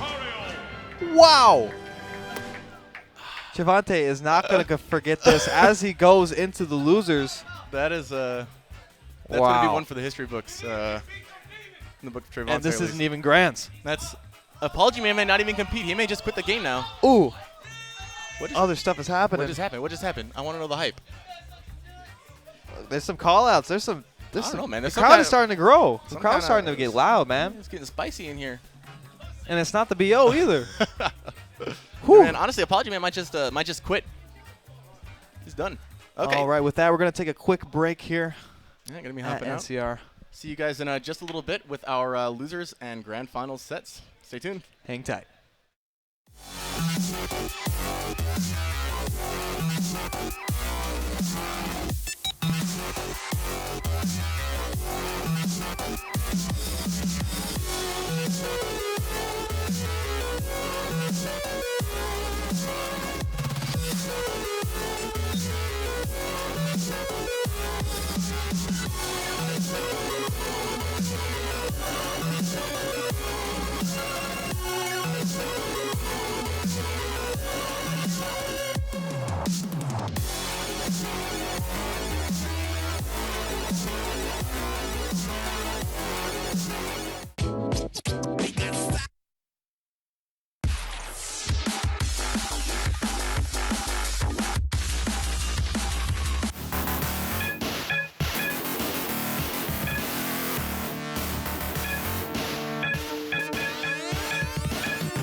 Roger's trying to expose Hot Pockets. Oh, he's trying.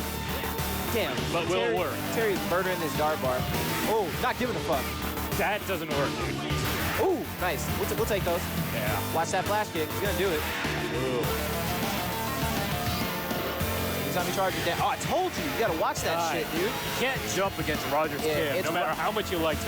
It's Raj, dude. You got his biggest weakness with Kim is definitely his ground. God. If you low attack him. Oh my God, Roger is about. This could be a 2-0. Oh my God! And he drops it. Yo! 2-0. Ducking that Roger shit. fucking Dodger.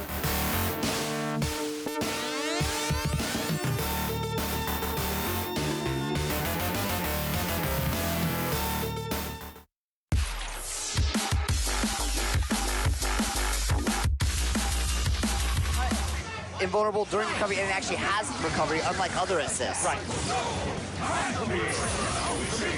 Magneto versus Magneto. Ramasama, I always felt like he had an incredibly quick Magneto.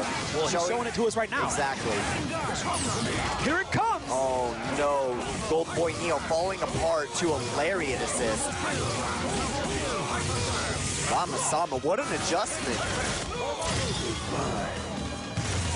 Maybe he was saving that point Magneto in the back of his pocket for this moment. Wow, Ramasama is on a roll. And if he's going to get the bars, he's probably going to snap in here. There it is. Yep. And 3 bars. Nice scoop. What's he going to do with it, though? Oh, he misses the TK strike.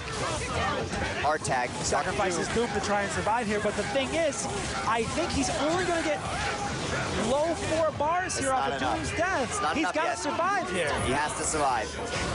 Wow, he got it. He got it. But Ramasama still has Dormammu and Hager waiting. Oh, it's far and Magneto's not dead yet. Well, now he is. He got a reset. Very smart from Neo. This guy's got a bag of tricks. Dormammu has great tools to deal Wow, with. he just swatted that trap. Of course, Dormammu's normal. Here we go. What's he got?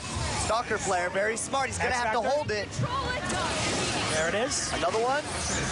Oh my goodness. He called Hager there. He's gonna be mashing on. He's gonna be mashing on that lariat assist. Yep. And watch out for Chaotic Flame. Okay, Neo has a super now. Oh no! He got the hit. Neo super done. Here comes Hagar. This match is terrible.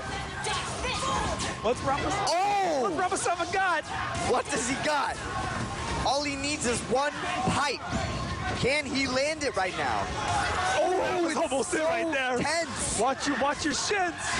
And Neo fighting for his life. And Phoenix's health is draining, if you notice. He has to put on a healing field, but she does not want to be near Hagar. Here it is. Oh, he got the hit, but nothing. Her health is gone. Oh, she gained There's some. the lariat. What's happening? He's out of there. No punish. Oh, my goodness. Next hit, anything blocked. Ramasama's got to make something happen. The trap is going to come down. What's going to happen here? They're both at no health. He goes for super. And he eats it. Neo takes it. Moves on to grand finals. Ramasama sent to losers. All Welcome right, back. guys. Welcome back. Welcome back to NCR. All right, so I misspoke last time. We are not hopping into losers finals, losers semifinals actually. We are going to be seeing a competition between TSG's own Chuck and Wobby. That is right. Yeah. We actually have a TSG PH Chuck versus TSG APS Wobby. Oh, and what are PH and HPS? Could you elaborate for the people? APS is for aesthetically pleasing smashers. Alrighty. I can Very see it. handsome men, very exclusive bunch. You know, Wobby being a... He's a rather dapper man. Oh, yes. But I don't think they have anything on the charm that PH is encapsulating with Chuck's golden boy smile. Right, yeah, right. Oh, and PH was Pumpkin Hill. Pumpkin Hill. Pumpkin Hill. Any some etymology? Pumpkin Hill. Yeah, it's actually from the Sonic games, Sonic Adventure 2, actually. The hill on it. And we're actually having our summer tournament series, Smash and Swim, where you can see Wobby and Chuck play. Oh, well, going to be on the lookout for that. Looks like headphones are going on, so I'm thinking we're going to be hopping right into it. Earbuds for Chuck and the HyperX is going on Wobby. We're going to Starterville, starting our first game, Wobby versus Chuck. So these two, both part of the TSG organization. I believe they do have some set history. As far as I know, they go kind of back and forth. Yeah. Oftentimes more than not, it's a back and forth. So we're going to see which way the ship sways in today's match. Ooh, Wobby trying to lay down that quick pressure, and it seems like Wobby's got a pretty good sense of how to impede the movement on the ground that Chuck would otherwise try to be taken advantage of. And we're definitely going to see a lot of weird exchanges here, especially with players that often play each other. We're going to see some kind of story in the way that they're moving around. Chuck waiting for that air dodge, I guess. Looking for a quick spike. Either way, trying to get as much as he can off that landing up air. Sneaks in the back air back there too. Yeah, pretty tricky stuff. Wobby getting these landing up airs just about everywhere. Falcon without like a sex kick nair doesn't have too much he can really do against this landing up air, I think, compared to other characters. And I think it's going to go into Wobby's favorite matchup-wise just a little more. We do have a couple of our Captain Falcons in our PR. So when it comes to, 3 Captain Falcons versus the 1 Wobby. I'm here with like a C-Foul, right?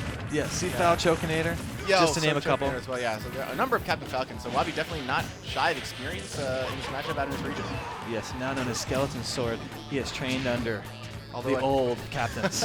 Chuck also, I imagine, though, has the advantage of watching Wobby take on this Falcon Armada. Oh yeah, she get 3 times the matchup charts. All the schematics laid out in front of you. Both these guys right now climbing into the very high percent ranges, trying to find some way in. Tell me why I feel like we're going to see a Raptor Boost out of Chuck. We very well might, but ooh. I was expecting a down air there. For some reason, I thought we were going to see a gimp out of that LB right now. Chuck just trying to space out the bear. Nobody trying to do anything too dangerous. F-tilt. Jeez, almost closing out the stock. And the fair coverage too much. Falcon's recovery a little too linear, and Wobby finally able to close out that first stock. Get some just underneath the stage here. Going for another dunk. That was a pretty good read. Went low, but not quite low enough to catch Wobby. Gets the dunk that time. Nice jump. 2. Back even on the board. As I say, that Wobby tacks on 32%. I like these strings. Make it 50. Comes down with a falling down air. Wobby is looking pretty right now. But just like that, Chuck brings it to within 10%. The jabs at the ledge are going to just about even it up. Nice jabs. Nice forward air on the stage. And great call out right there. Conditioning him with the Zair, able to pick up the easy grab. Not grab. Too much off it. Very nice in the knee. Oh no, goes for another down air for the reset. The balloon was in the way. Actually got the air dodge read for the reset, but was a little off in timing and spacing, and that is gonna do Unfortunate, but a very clean, nice first game here at NCR. Still rocking that smile. You can tell both these guys having a great time. This is just another Friday night for them. But it's on a Sunday, Easter Sunday. Oh yeah. Happy Easter, everybody. Good time out here on the holiday season. Glad we were able to get together. Guaranteed everyone's having a fantastic time, except for those who aren't. then that's just everybody. I do feel bad for them. My hearts go out to you. But speaking of Easter, Chuck let's hop into this next match. Oh my goodness. I'm awaiting the boos. That was pretty good. Where's the boo track? There needs to be a clap track, a laugh track, and a boo track, and just spam the boo track whenever I talk. Maybe you could do it like a Twitch Plays style. Like, oh yeah. But whichever vote gets the most responses in the next 5 seconds. Yeah. All right, we're hopping back into game 2 here. All right, Wobby. Did he just switch to pink Samus? Yes, he did. That's what I thought. Up air, man, that up air really does confirm into like Samus' entire moveset depending on the situation. Maybe it's not pink Samus, maybe it's blood Samus, just like it's blood cap. Out for blood. Looks like he's out for blood right now. 69% on Chuck. Those guys definitely feeling it, and you can see Chuck was already waiting for him to go low there. Ended up backing off and just using a simple jab coverage. And Wobby gets so much mileage out of fair from the ledge. It's actually pretty crazy. He eats an elbow for his troubles. Down tilt doing an awful lot of work, and I love watching the landing up air to pivot attempts, like pivot F tilt, pivot grab. Wow, Wobby barely gets out of everything there. Not a good situation, but Chuck a little. I don't know slow about that on that punish. Yeah. He's been using down smash for his like most free punishes in a number of situations, and I'm really starting to question it honestly. It's a good coverage option, but mostly for ledge get-ups. It's a good coverage option when you're not sure what's happening, but he uses it as a reaction to pretty bad whiffs. Ooh, eats this combo here for 34%. Nice pivot grab. The confirmed forward air. Now the fair is going to connect. Wobby's so scary with these ledge traps too. All it takes is one of those bombs to connect, and all of a sudden that Falcon stock is just gone. Another Senkow down smash, but in the so neutral. Much, ooh, ledge pressure. Ooh, eats a charge shot. Wobby's not having any. Oh, does hit him back out so he can get back on the stage. Wobby trying to end this now. Chuck not able to find anything off the edge there. Really difficult to get past Samus, or to probably edgeguard Samus rather.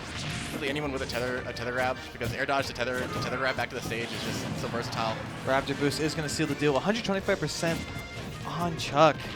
He's going to need a double dunk or something. Trying to call out the bear there with these quick bears. Yeah, Wobby already has the damage that he needs. He's just trying to find that one big hit now. I think he may not have the rage quite yet for bear to finish it out, but a little bit more percent. Oh wow! Almost gets the knee. Yeah, a little reaching though. I mean, Wobby was not even at 30% yet. Already looking for the knee. Wow! And that's gonna seal it. Oh man! I think we're still doing 2 out of 3 until our losers finals. Yeah. I see. Well, good games from both of them there. Oh, a little pat on the back. They love each other. Yeah, I mean, they love each other. You can tell these guys play with each other all the time. No hard feelings. A well-fought match. So really, yeah, that was an amazing. That was a cool match. So I believe we're going to be switching at this point into our 3 out of 5 format. Yes, we are. Oh, hey, and we have fought 7,777 battles. Hey, how about that? Yeah, but hey, 7. Man, we're lucky today. 7, 7, 7, 7. So I'm thinking whoever hops on next between Trayvon and Wobby, somebody needs to bust up the Game & Watch.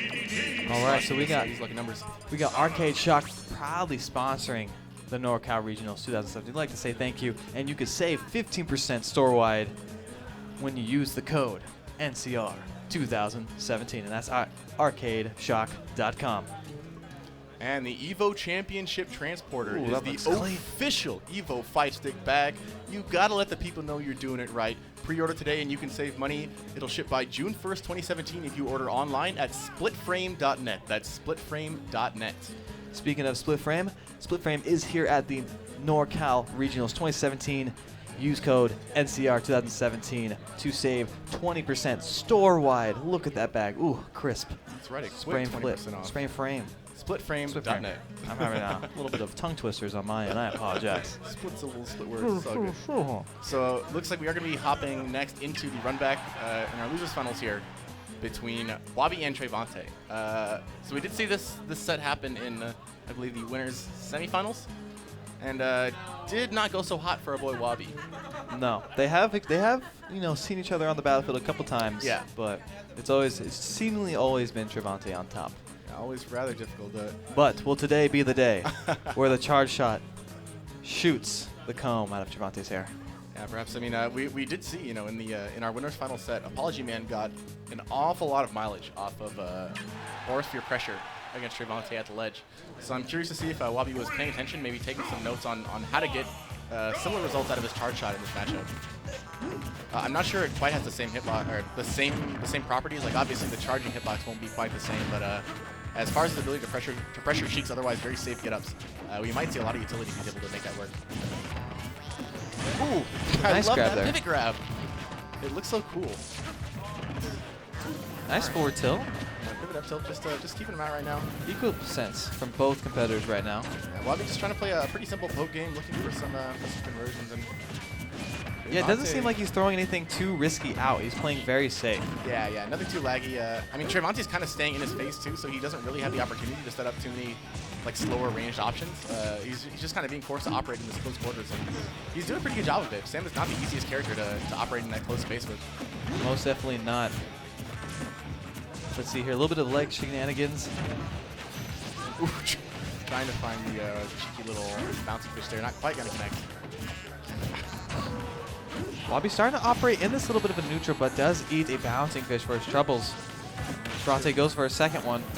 Trayvon's positioning on these edge guards, I mean, he does seem to obviously be aware of where he needs to be, but his positioning and timing is looking a little bit off right now. Nice falling down there. I don't know if he let go shield or if that was a shield poke, but either way, up air. His up air is amazing. We've seen it so many times, and it's just really great move. It really does seem to be the defining move at this point, besides charge shot for Samus in this game.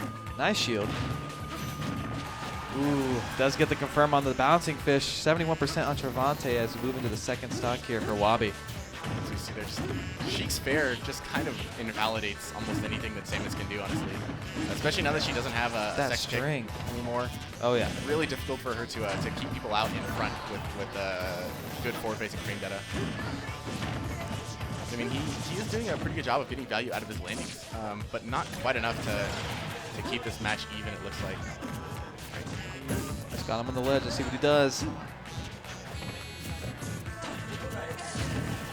Nice there. Does Bouncing Fish on stage. Gets a sizable punish for it. Ooh, and the weird hit there. I think, yeah, he was trying to use the bomb maybe to get an interruption on that Bouncing Fish or something. Yeah, just gets hit. Weird hit on it. Bouncing Fish. Not an impossible, but a very difficult and frustrating move to try and edge guard. We can see Wobby. We can see Wobby. Looking exasperated. What am I supposed to do to that? Oh, we have Coach Chuck. We have Coach Chuck just lost, saying, "Yo, here's what you were doing to me. Do that to him." Yo, dog. Greg coming by to say hi. Looks like Greg trying to get on the screen cam. Ooh. So I hear, yep, a ZSS switch coming out. Yo, we see ZSS? I can't say I've seen this from Wobby. I think I've seen him play it in like a couple friendlies before. Not in tournament. Coming out of the woodworks, maybe? Yeah. You know, ZSS is definitely going to be a better matchup for Sheik. I will say, though, I think that Trayvon historically is pretty good at this matchup. Let's go. I'm actually not sure Trayvon's ever lost to a ZSS. Nice exchanges here with the percent lead going to Wobby. Wow. I'm not sure if that was intended or not, but that looked clean. All right, gonna call it the second jab. Let's take a look here. Getting these neutral airs, very nice coming up from Trayvon, fighting back. I mean, Wobby getting some value right now out of ZSS's frame data, but not getting the full kind of setups I think that he's kind of hoping for. Just kind of having some trouble getting back down to the ground. But okay, we do have a nice little juggle starting right now. He's getting these confirms, yeah. Almost getting the grab there, but yeah, it means he's managed to keep Trayvon in the air for the majority of the set. Does have a slight percent lead. Well, not anymore, but had maintained it up until then. And in terms of raw kill power right now, Wobby's actually at a bit of an advantage, I'd say.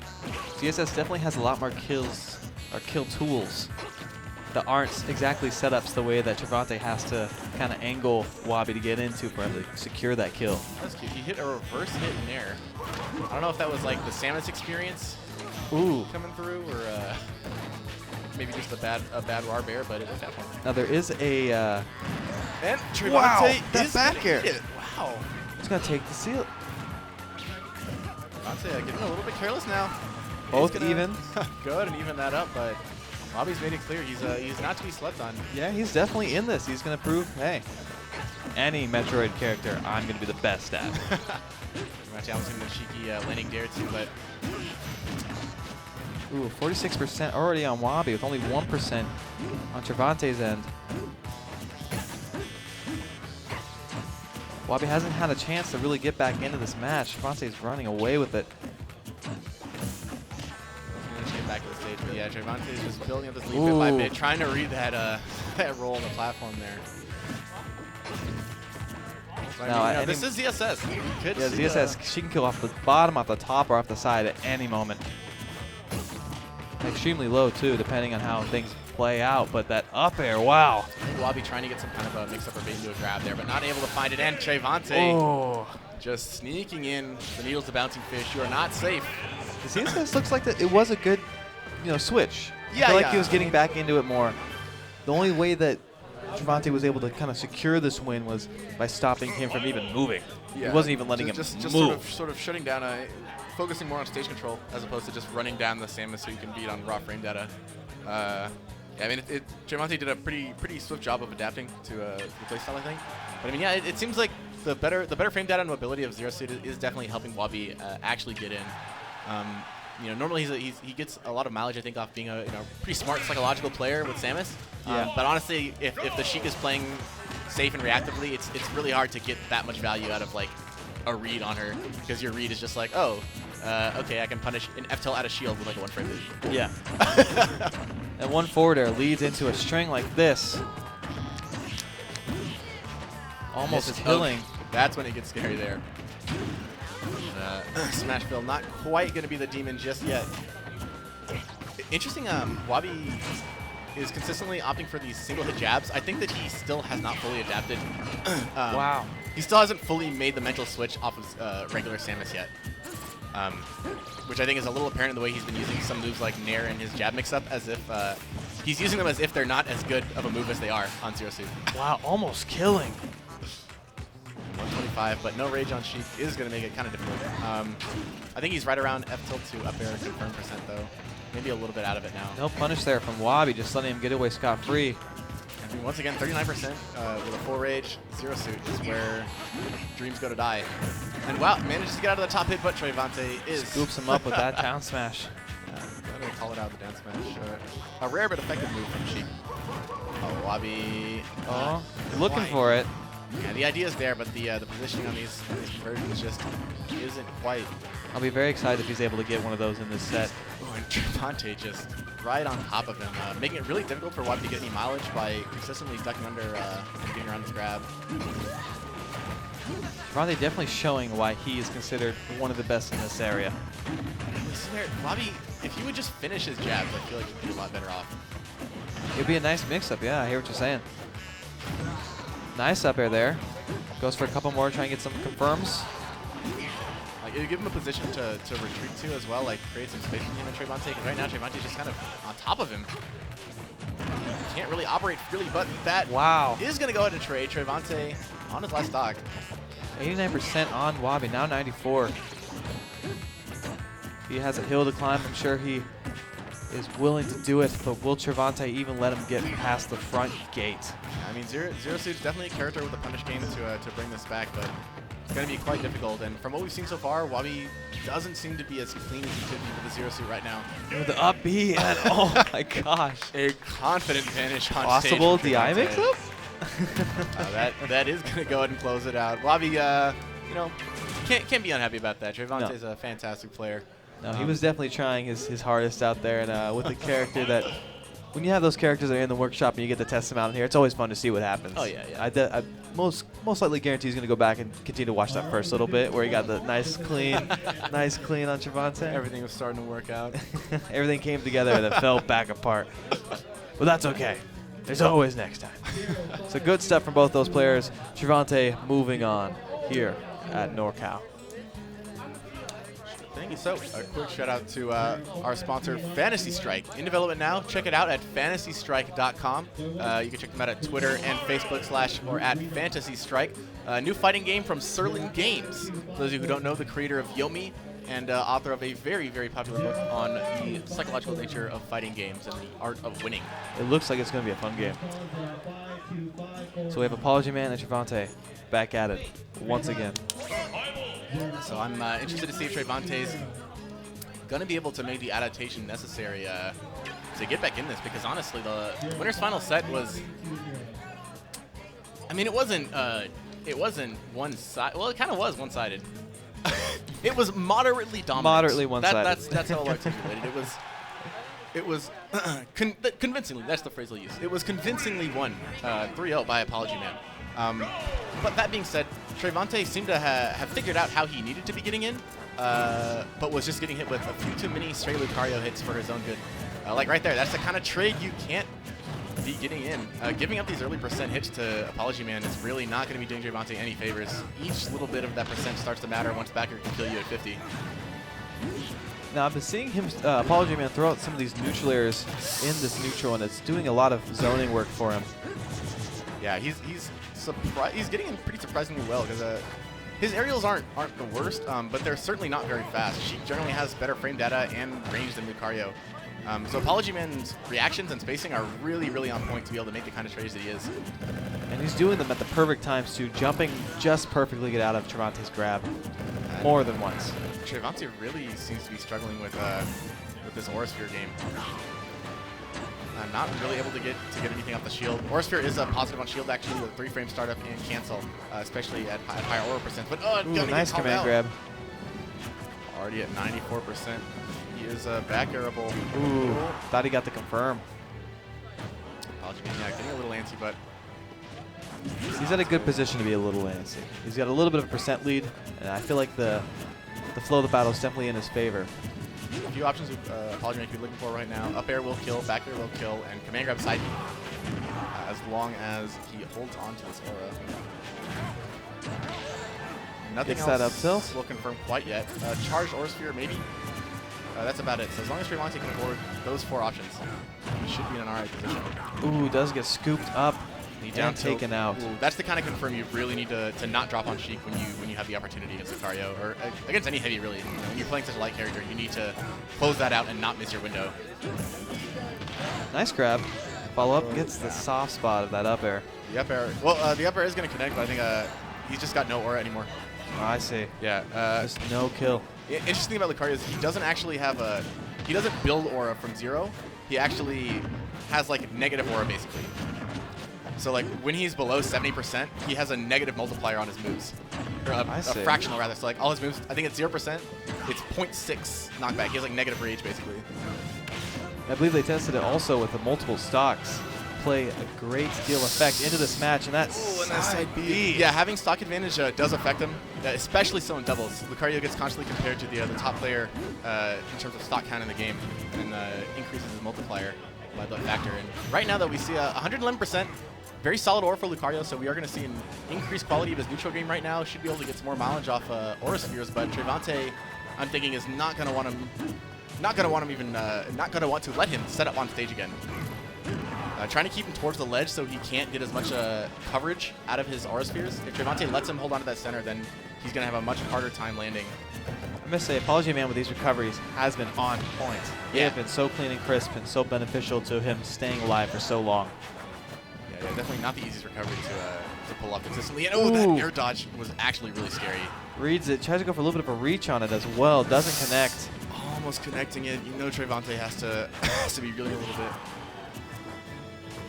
It's actually pretty hilarious how tense this is right now because Trayvon very close, is yeah. die. Trayvon is at kill percent jokingly and not jokingly. Ooh.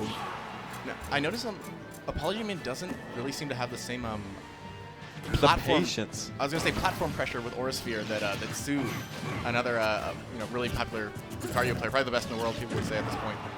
Does Sue gets a lot of mileage out of instant cancel of the charge, and then full hops while continuing to charge, so he can rise and fall with you as you're trying to land on a platform. I see.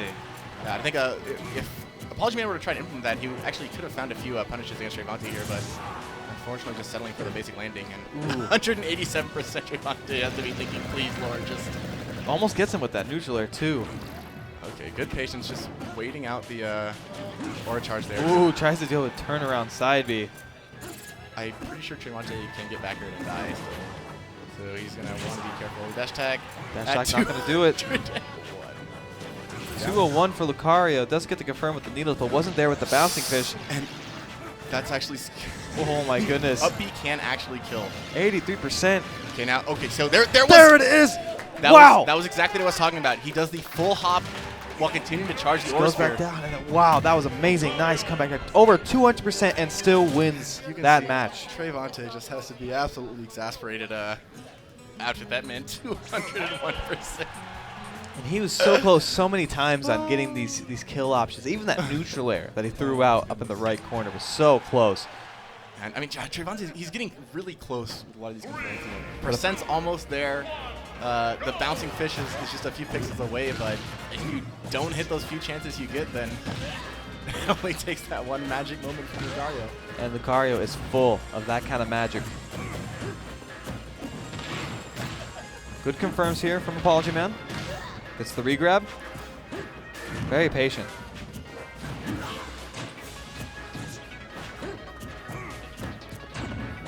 Okay, going for the cross-up fair. Not trying to overcommit on Apology Man's shield and get caught in that Aura Sphere charge again. Ooh, the F-tilt. Risky stuff. F-tilt's not the fastest move, but Apology Man, really solid reaction spacing to make that actually work. Both of us trading these punches back and forth, inching closer and closer to higher percents on each other. But honestly, you don't want to be making these trades. Wow! Trayvon Off is going, the top. He's going hit for hit with Apology Man right now, and that's the last thing you want to be doing against Lucario. If you're even, you are losing. Does get a nice down. Wow. A lot of confirms here from Apology Man. Yeah, these low percent combos really showing a lot of consistency. Very good stuff. Getting very nice confirms on this game, too. Nice shield pressure.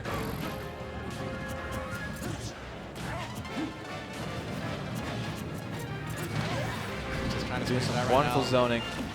Man with the empty hop into command grab, and Trayvon is easily at a back air or up air kill percent right now, given Apology Man's aura. Very close stuff. Let's see what they do to confirm. Oh, he's going to have to close this out. Watch out for the reverse. Ooh. Throws it out. Either trying to cover a roll or looking for the command grab right there. I'm not sure which one. And Trayvon does catch him.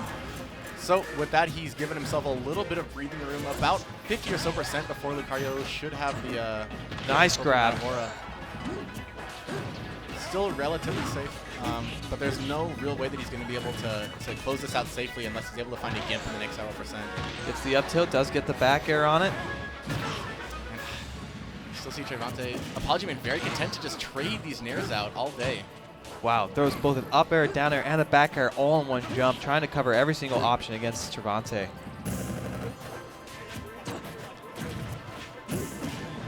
Nice grab. So goes for the up air, does not confirm. Not quite got to confirm. The window to confirm up throw to up air at kill % is actually pretty tight.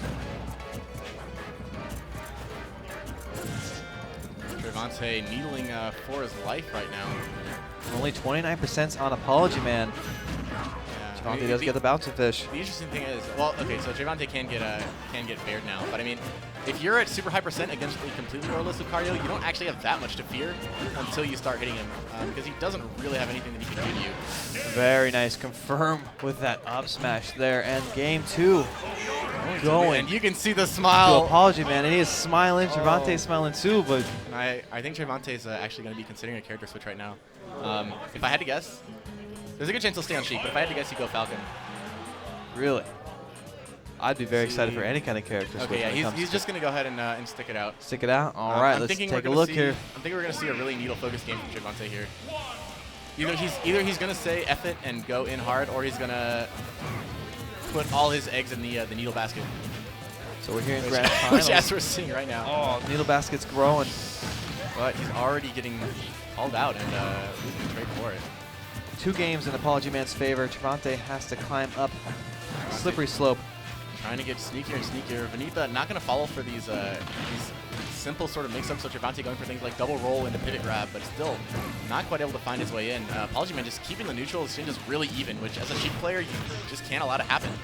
And he's confirming a lot of grabs off of Trayvon too. Trayvon, a very slippery player when it comes to where he is, and just the fact that he's able to get so many confirms off these grabs just shows how much inside his head Apology Man is. I think that Trayvon is getting a little too anxious to try and get cross-ups and space in Apology Man's face. Like, Sheik is at advantage in that close-range scenario, but I honestly think that he could be doing a cleaner job of just keeping Apology Man out and taking advantage of Lucario's lack of approach options. I agree. He's being a little too aggressive, but I think it's paying off in some instances. It is, yeah. No, it definitely it stuffs Apology Man and prevents Lucario from getting anything started, from really fishing for a setup or feeling comfortable. But I don't know. At the same time, I think he's allowing himself to end up making trades when he could just be getting smaller amounts of damage that's free. Doesn't get any punish for that air dodge read there. Nice up B again by Apology Man. Not getting too ahead of himself right now. Just trying to play it safe. The last thing that he wants to do is get hit with a random conversion or back air. And tries to roll back to cover it. Hitbox on that that is actually pretty unforgiving. And good reactions from Trayvon, not letting the ball get big enough to punish him on the ledge there. And tries to get the jump over. Smart stuff, but once again, we're seeing Trayvon make a lot of good decisions, but his timing and spacing are just ever so slightly off. And Apologies Man is right on the opposite side there. He's not getting a lot of stuff, but when he does get that timing and spacing, it's usually the kill. That trade, Trayvon continues to make trades. And all right, finally getting the landing bouncing fish on the stage to confirm the seal the deal. Call out. Now, he's definitely going to continue. After he gets his low percent combo, I think he's going to go ahead and try to retreat to a needle game. Unless he just feels himself, then he'll just keep going in. I think he's definitely feeling himself. He's putting up a lot of pressure right here on this game 3. Okay, now he's going to try and complete the edge guard. Will he go? 66% on Lucario. Wow. Apology Man actually doing a surprisingly good job of making it back on stage. Lucario does not have the best get-up options. He's doing a lot of covering here. Trayvon just kind of taking the B-reverse aura charges. It seems like doesn't really have a super strong answer for him, so he's just kind of avoiding it and hoping that it doesn't convert into something before it's too late. Like you said, the needles are coming out. We just got 3 needle confirms in a row, followed by a bouncing fish. Does not get the up air there. And okay, Trayvon getting a little bit better handle of this landing coverage now, realizing that if he's in the right position, Lucario should not be able to maneuver around and land with him on the ground. Nice grab. That's not going to convert into anything. Okay, so right there, that was a cheesy Apology Man setup that he can get on people when they're not paying attention. Ooh, the trade. He tried to go for, I think, a down throw up B there, which does not work at all, but does work if that makes sense. Looks like we're about to see a very woke Apology Man. He looks like he's roaring and ready to go. Double! Double edge guard. Wow. Tell me why I totally thought Trayvon had gotten hit by the Lucario up B and just that was crazy. Apology Man a little disappointed now. I think he was really hoping to just close that out and pop off, move on with his day. Oh, man. Trayvon is not going to go down that easy, and no. Perhaps we're going to see a reversal of momentum here. Quite possibly. We're going to go ahead and looks like we're going to go back to either Town and City or Smashville as the next stage. It looks like they're choosing it right now. This is scary for Trayvon, though. He's got to, he can't, you have to not lose the next, what, 8 or so games to Lucario. Oh, looks like there's a pause. Dun, dun, dun. Are they discussing the Omega pick? Looks like there's some discussion in the stages. Got a conflict resolution on the way. Hang tight, guys. We'll be right back into this match very shortly. I'm actually kind of curious on the stage pick if Apology Man is opting for an FD pick. The Mega Man stage actually does make sense because his wall cling and wall jump will give him a lot more recovery options, and he doesn't want to get gimped by Trayvon. So that'll become a pretty big factor in this set, I think, especially after what happened last game. Which I think is probably why he's trying to figure out if he's allowed to go to the wall Omega. No contest. Survival. Let's see. Oh, changing the rules real quick. We got a .9 situation. Survival. Not sure what they do. Some of the fans out there yelling their favorite stages to see being played. It looks like Mega Man's Wily's Castle might be played just because we see him navigating the music menu. Peach's Castle. Apology Man looks disgusted at these music choices. Whoever's console this is didn't unlock all the music yet. Come on, this is Grant's. All right, so we are going to be hopping to Wily Castle. Interested to see if Apology Man does make use of wall swing ability here, and Trayvon just going to eat that first Aura Sphere for a quick 11%. Now the music is in Apology Man's favor. As we saw, he did pick the music for the stage. I don't think Trayvon had any input on the stage for the music. And he's going to be in the groove, and great power shield grabs. Trayvon's going to have to improve that spacing a little bit. Shouldn't be happening against Lucario. And ooh, that nair almost connecting, but Apology Man confidently nairing out, not really having to be afraid of making a trade or losing one at low percent, since he's just going to get the aura increase anyway. Yeah, like you said, it's definitely going to be in his favor when he's making these, back and forth trades with Trayvon. Quick aerials. Apology manages to get back the ledge, but does have to try to find his way back to the ground, and this is where Trayvon really needs to make the most of his opportunities when he's doing these ledge to air and landing coverage transitions nice grab against Apology Man. Force him onto the ground. All right, so we're already in the thick of it here in Game 4. Trayvon content to use these needles. Not going to get caught with the up B that time. He's learned. And I think he's working a bit, I think, on developing a read from what it looks like on that up B, so that he can actually get a punish at some point in the next set or two. Right now, he's going to have to be careful. 81%. They're just dancing around each other. They're flowing like butterflies. Right. Both fighters know exactly where the other one's going to be, and out of nowhere, all out. A waking up bouncing fish. Apology Man's going to have to be careful because that read can come at any time. Nice call out there. Yeah, good weights, but without the aura, that back air not nearly as threatening. Near the ledge, though, it will close out, even in an auraless situation. Wow, great fair. He's putting in a lot of work right now, even without this Aurora. Yeah, Apology Man is doing a really great job of getting trades with fair, which I think is like it's not a fast startup. It's like a 7 to 9 frame startup against Sheik. The way he navigates the stage while Trayvon is on it is very, very delirious. Trayvon really intelligently using just mashing out a hitbox right now to break up the higher aura Lucario single hits, including Dare. If he had tried to like shield, or he may have just gotten an air dodge back to the ground and a really hard Lucario punish. But instead he's just mashing and taking advantage of Lucario's bad vendetta.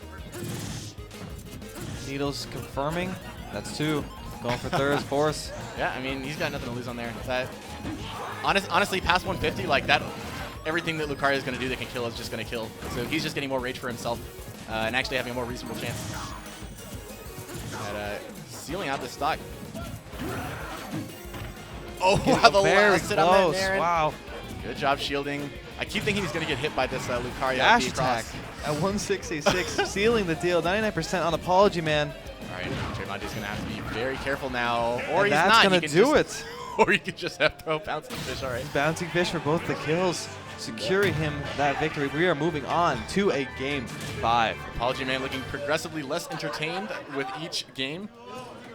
I think he's starting to realize some of the difficulties that Lucario does in fact experience in this matchup. The first few sets he got a lot of mileage off of covering Sheik with these Aura Spheres at the edge and getting the couple of air dodge reads and such that he needed.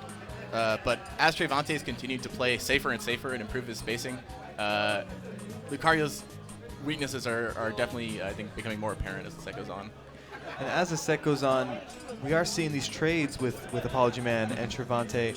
But these last couple games, Trayvon's been really coming out on top and really just setting the drive home as far as that stock's mine. Let's move on to the next chapter. Yeah, he's actually getting his call-outs. The bouncing fishes that we didn't see connecting in the earlier parts of this set and the first set are finally starting to come to fruition.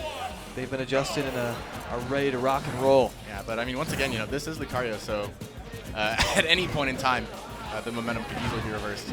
And we're back here at Wily's Castle.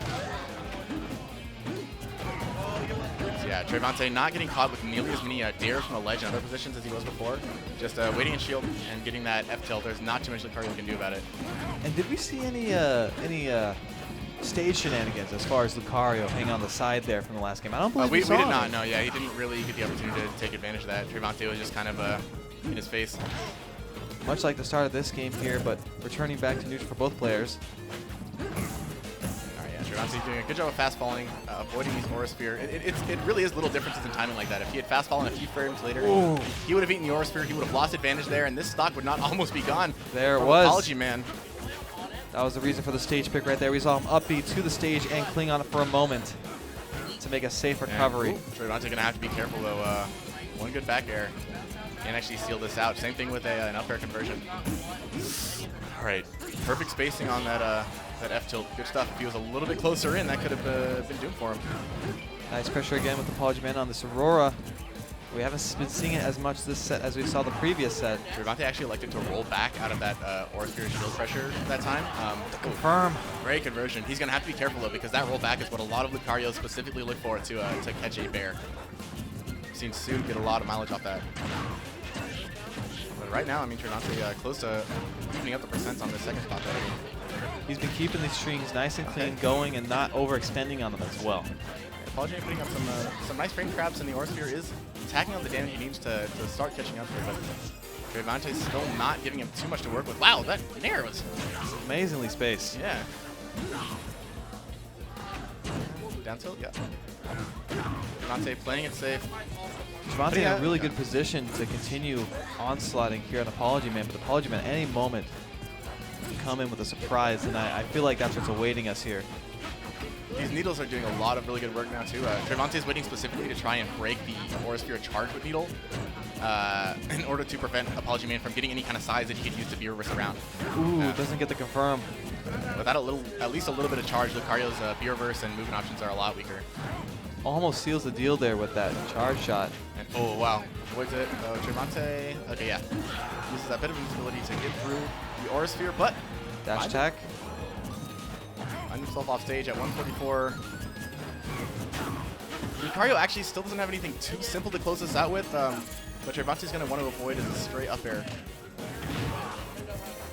Trayvon showing that he's adapted a little bit to this matchup.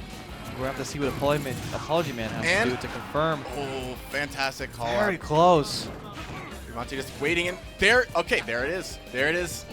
This is why he picked Let's go. Wiley. Hey. And Trayvon's just like, man, I'm not even going to mess with that. Into the wire. Oh, man. He's like, that's all the fun you get for today. That's it. That's all. Oh You had it. I mean, that's honestly Sheik in a nutshell, man. She has the tools to stop whatever you want to do. You want to get in on her, she's faster with better range. Definitely. You want to run away from her, she'll needle you faster than you She can can pull you back. She can push you away. You want to run off stage, eat this bouncing fish. If you want to play off stage, I'll wait till you get back up there. That's what Sheik's saying. And Trayvon. There's an answer to everything in her kit. It's just a matter of finding it. And it seems that Trayvon's finally started to find them today. Curious to see what kind of adaptations we're going to see from Apology Man this next set. But as far as the momentum goes, it seems like it's been purely headed in the Trayvon direction as the It has. The first two games were very much neck and neck. And these last couple games, they've been Trayvon saying, okay, you know, all right, let's calm down. I've cracked my knuckles. That's enough of that. I've rolled back my shoulders. So, but I mean, you know, this forward air's in your face. Apology Man, obviously a very, very talented, very cerebral player. So I, by no means, am going to put this past him. As we saw from Winners Finals, the man definitely has what it takes to make the adaptations and bring this one back. And he's no stranger to being under pressure, especially in a tournament setting like this, playing many games. Trayvon as well. Okay, Trayvon once again taking a stronger advantage of his landing pressure potential right now, recognizing that Lucario does not have the best ways to get around things. As long as he can avoid the B-reverse Aura Sphere pressure on his shield, there's not really much Lucario can do to get himself back down to the ground. Very close combo stars here from Apology Man. Going a little low. Nice tech. Trayvon already getting pretty in his face with these edge guards. Keeps up being on the stage. It's safe for now, but there's been some times where, bouncing fist confirmed. First he gets the tech back read into the air dodge read. Trayvon really just holding full momentum right now. And you can see you can start to see Trayvon. I think it's not just that Trayvon's playing well, it's also that as he plays better and better, Apology Man is getting a little more concerned, which makes him a little more predictable. That is true. He's not exactly testing the waters as he once was. I think especially when you play kind of... Ooh, the raw caught. Not enough to kill, but very close. Yeah, when you play kind of an unorthodox character, wow, really nice stuff. Like Lucario or Lotier. And you start getting sort of dismantled by a high tier and realizing the weaknesses to your character, it can be difficult to keep your head in the right place. You start thinking about, psyching yourself out, just think about how difficult it is rather than what you can do to actually pull it out. But right now it seems like Apology Man has got his head in a little bit better place. He's finding his way back to the ground better and making, confident, fair callouts. Ooh, very nice stuff here. Solid F tilt. He's playing he's got a good percentage too to work with, and very nice back air. Trayvon giving up that air dodge. It's possible Trayvon is comfortable giving up that air dodge at the lower percent. Maybe trying to condition Apology Man a little bit, or maybe just getting conditioned himself. All right. Trayvon putting in a little bit of a backspace here. This is a scary situation. Very great stuff. Managed to find the ledge, and Trayvon going to eat a trade. Bouncing fish can happen at any second, yeah. Throws a grenade. Worth noting, I won't say it too loud in case you can hear me. The Sheik grenade does actually trade with pretty much every projectile. So as far as I know, if he actually happened to throw a grenade like he did, it would actually block the Aura Sphere. I see, wow. I could be wrong on a full charge Aura Sphere, but it does block some pretty ridiculous stuff like limit neutral lead. And nice the F tilt to up air. That's the stuff that you need as Sheik. A little bit higher percent on Apology Man. If he had to camp that out a little bit longer, that confirm would not have worked. It would have gotten progressively more difficult until until we were in a situation like we saw in the first set. 201% Apology Man just not dying. Now Apology Man was pulling it back a lot harder than he was in a lot of the other games. He's definitely showing, hey, I made it here. I deserve to be here, and I'm going to try and hold on to that until either you're gone or I'm gone. But until then, we're going to play this game 3 like it's the last one. Yeah, he's absolutely been demonstrating a strong presence of mind and obviously a strong desire to pull this out. You know? Game 2, I apologize. Yeah, Smash 4 not his main game, but if there's any Smash 4 set that he's going to care about, it's this one right here. The one at NCR and the one against none other than Trayvon. Very nice combos. He's managed to keep it even. Trayvon with the call out. Nice confirm. Trayvon actually not just camping him out or playing defensively. He's actually getting more confident in his offense, it looks like, too. Yeah, he's looking where Apology Man is starting to recover and trying to be there by the time he gets there. Yeah, his tilt and forward air spacing is also getting a little bit better, which allows him to be more aggressive since he can more confidently play around on Apology Man's face. And he has been playing around in front of his face this whole time. He's been right up in there trying to seal these deals. Pretty even game, which, like we've said before, is generally considered to be Lucario favored. Even with Lucario's extra percent, it's just all the more kill options.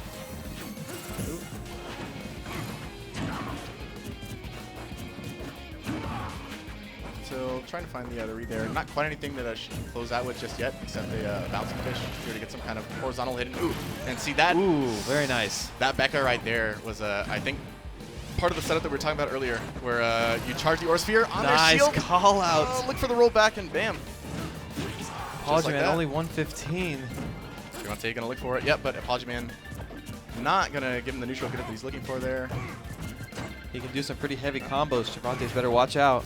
Yeah, I think Trayvon should actually be able to react to these like rising fares out of Lucario. That should, I don't think that should be safe. Wow, that nair. Really confident Trayvon dropping shield quite a bit, honestly. Really get the down tilt. Oh, doesn't go for it. Just waits. Oh. Nice down air. Trayvon with the neutral air. And nice little mix up there. The F air that I was just talking about being punishable actually mixes up Trayvon.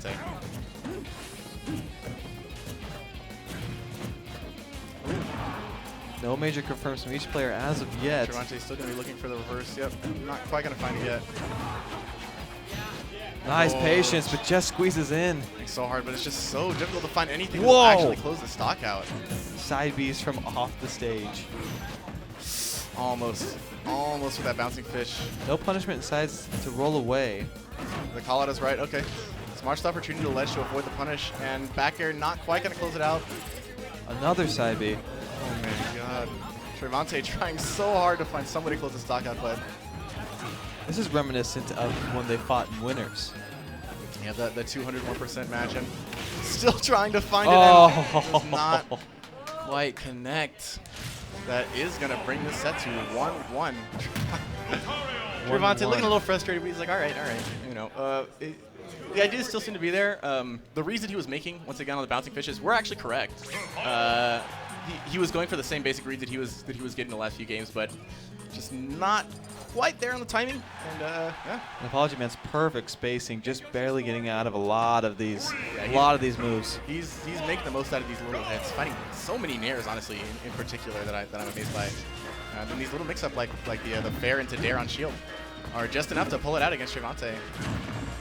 Nice stuff here. Already 42% on Apology Man. Trying to continue that edge guard and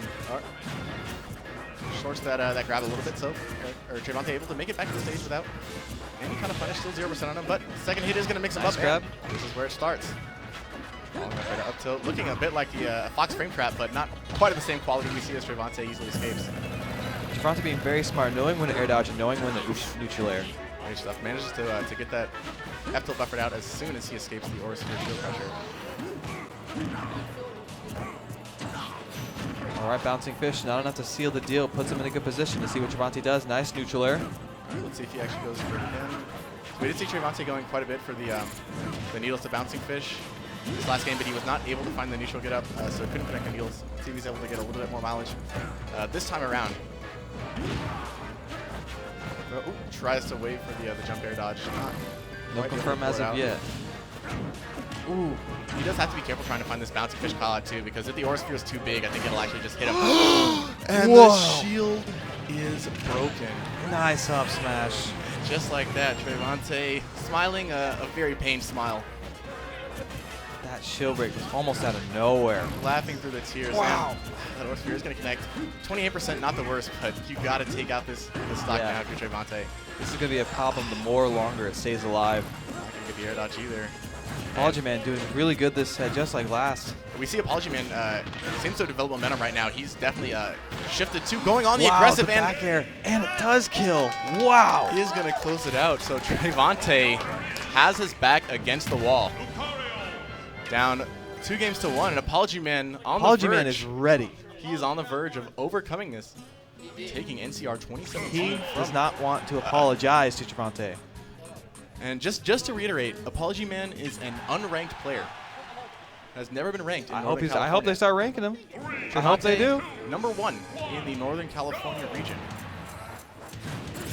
Now, obviously, that neglects to mention a thing or two about Apology Man's competition, but still, very, very worthy of note, and without question an upset. If Yeah, when it Apology comes Man's down able to pull it, he's doing amazing against an amazing player. And this is an amazing couple final games here. All right, Trayvon coming out the gate with that solid 47%. We did see pretty much the same setup last time, 69% to 10. Solid lead, but it only takes a few of those hits, and once again, the more R you put on him, the fewer hits it starts to take. Nice confirms here from Apology Man. All those needles. All right, and Trayvon gonna stay on stage, trying to guard it. Ooh, catching that jump get up. Stuff Nice waiting. shield.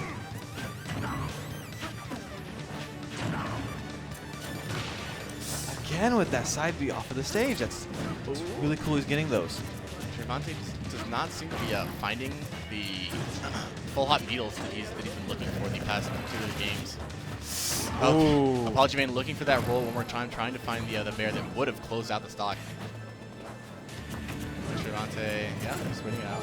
I'm surprised at how safe that up B away seems to be from Lucario. Yeah, it's all the way across the stage. Wow! Oh, Wow! Almost kills. So close to losing a stock for that. That was absurd. Bouncy Fish ate through that Aurora. Oh! He's going for some reads. Lucario Man tried to We're get gonna 2 rolls in a row. Up air not going to do it. Up B straight down. Dash attack, even with 94% rage, still not enough to do it, and does not connect. And Hits him on stage. Trayvon's gotta be. He's got to be very careful with the next couple moves. Oh, At he's any gotta moment, manage. Lucario can make that stock go bye-bye. The tension that Lucario creates is absolutely absurd. Barely manages to jump air dodge that Aura Sphere. These needles putting in the work. And Gets the up air. Finally going to connect 156. That is Trayvon going to kill. Oh, at 110%. He has probably 50 or so percent, 40 to 50% you can put on Lucario before he's in real danger. But from Sheik, that is going to come quick. Missing the grab there. Ooh, Does wow. get a down air. That was a bold downer, but it is going to work out for him. Able to continue this punish. 40% on Lucario. Nice grab. Might be able to convert. Okay, a little bit too high. Grab again. Yeah. Just keep jumping away. Trayvon knows he does not have to air dodge in that situation. Nice on stage. Let's see what he does. Yep. Just 134. keeping his distance so he can always react to that Aura Sphere. Nice grab from Trayvon. Ooh, down air. Really good actually stuff. kills. Wow. Yeah, Apology Man knows that Trayvon will always try to get up as quickly as possible from that trump scenario. Well, gets the confirm there. Trayvon was just standing there in the invincibility.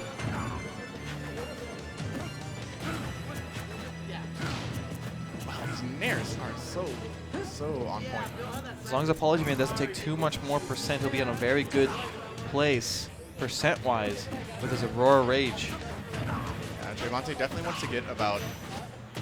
Oh, wow. Okay, it's Sheik. We're not too worried here. What's going to happen next? Let's take a look.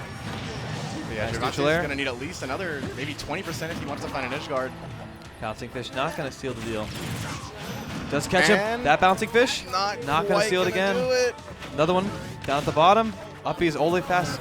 Not able to punish, and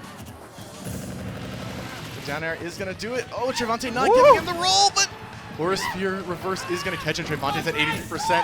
Has to land. Oh, up air almost confirming. That would have most definitely sealed it. Trayvon looking for the reverse needles, not going to connect. If Apology Man takes this, it's going to be all over. The cartwheel on stage. Trayvon looking for the grab, the immediate. Oh, does not go for the bouncing fish. Recovers. How will he on get the back on stage. stage? Oh, misses Gets the the down grab. tilt. Let's go.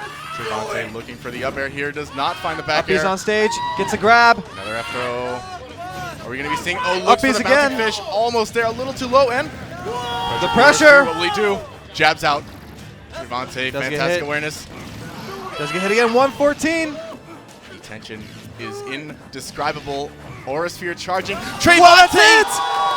messes up Trayvon. the reverse bouncing fish. Oh, no. And Apology Man Apology Man is our champion. Wow, your 2017 Smash for the Wii U NorCal Regionals champion, Apology Man. And Trayvon taking a very close second place.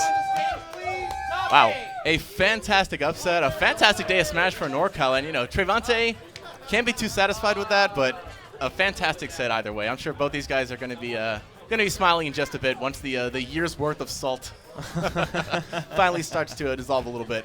So it looks like they're going to get top 8 on stage here. We're going to take a look at them. Amazing stuff from all of these competitors. Really, all of them played their hearts out to their best, and it brought a lot of great moments.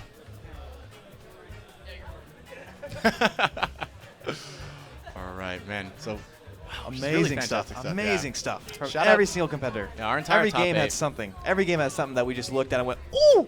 If I had to pick an MVP for my tournament today, though, it would be my boy Shingo. I have to say, the Shingo Chuck match, hands down, yeah. my favorite set of the day. Shingo, he wins my IRL cam favorite of the day. When the camera's on him, and he knew the camera's on him too. He knew where they were. Alrighty, so we are going to be hopping into, you guys guessed it, Marvel right up Marvel's next. on the way. Thank you so much for joining us. It's been a great day. I'm Kelso. I've been Tom Sawyer. Have a great Easter Sunday.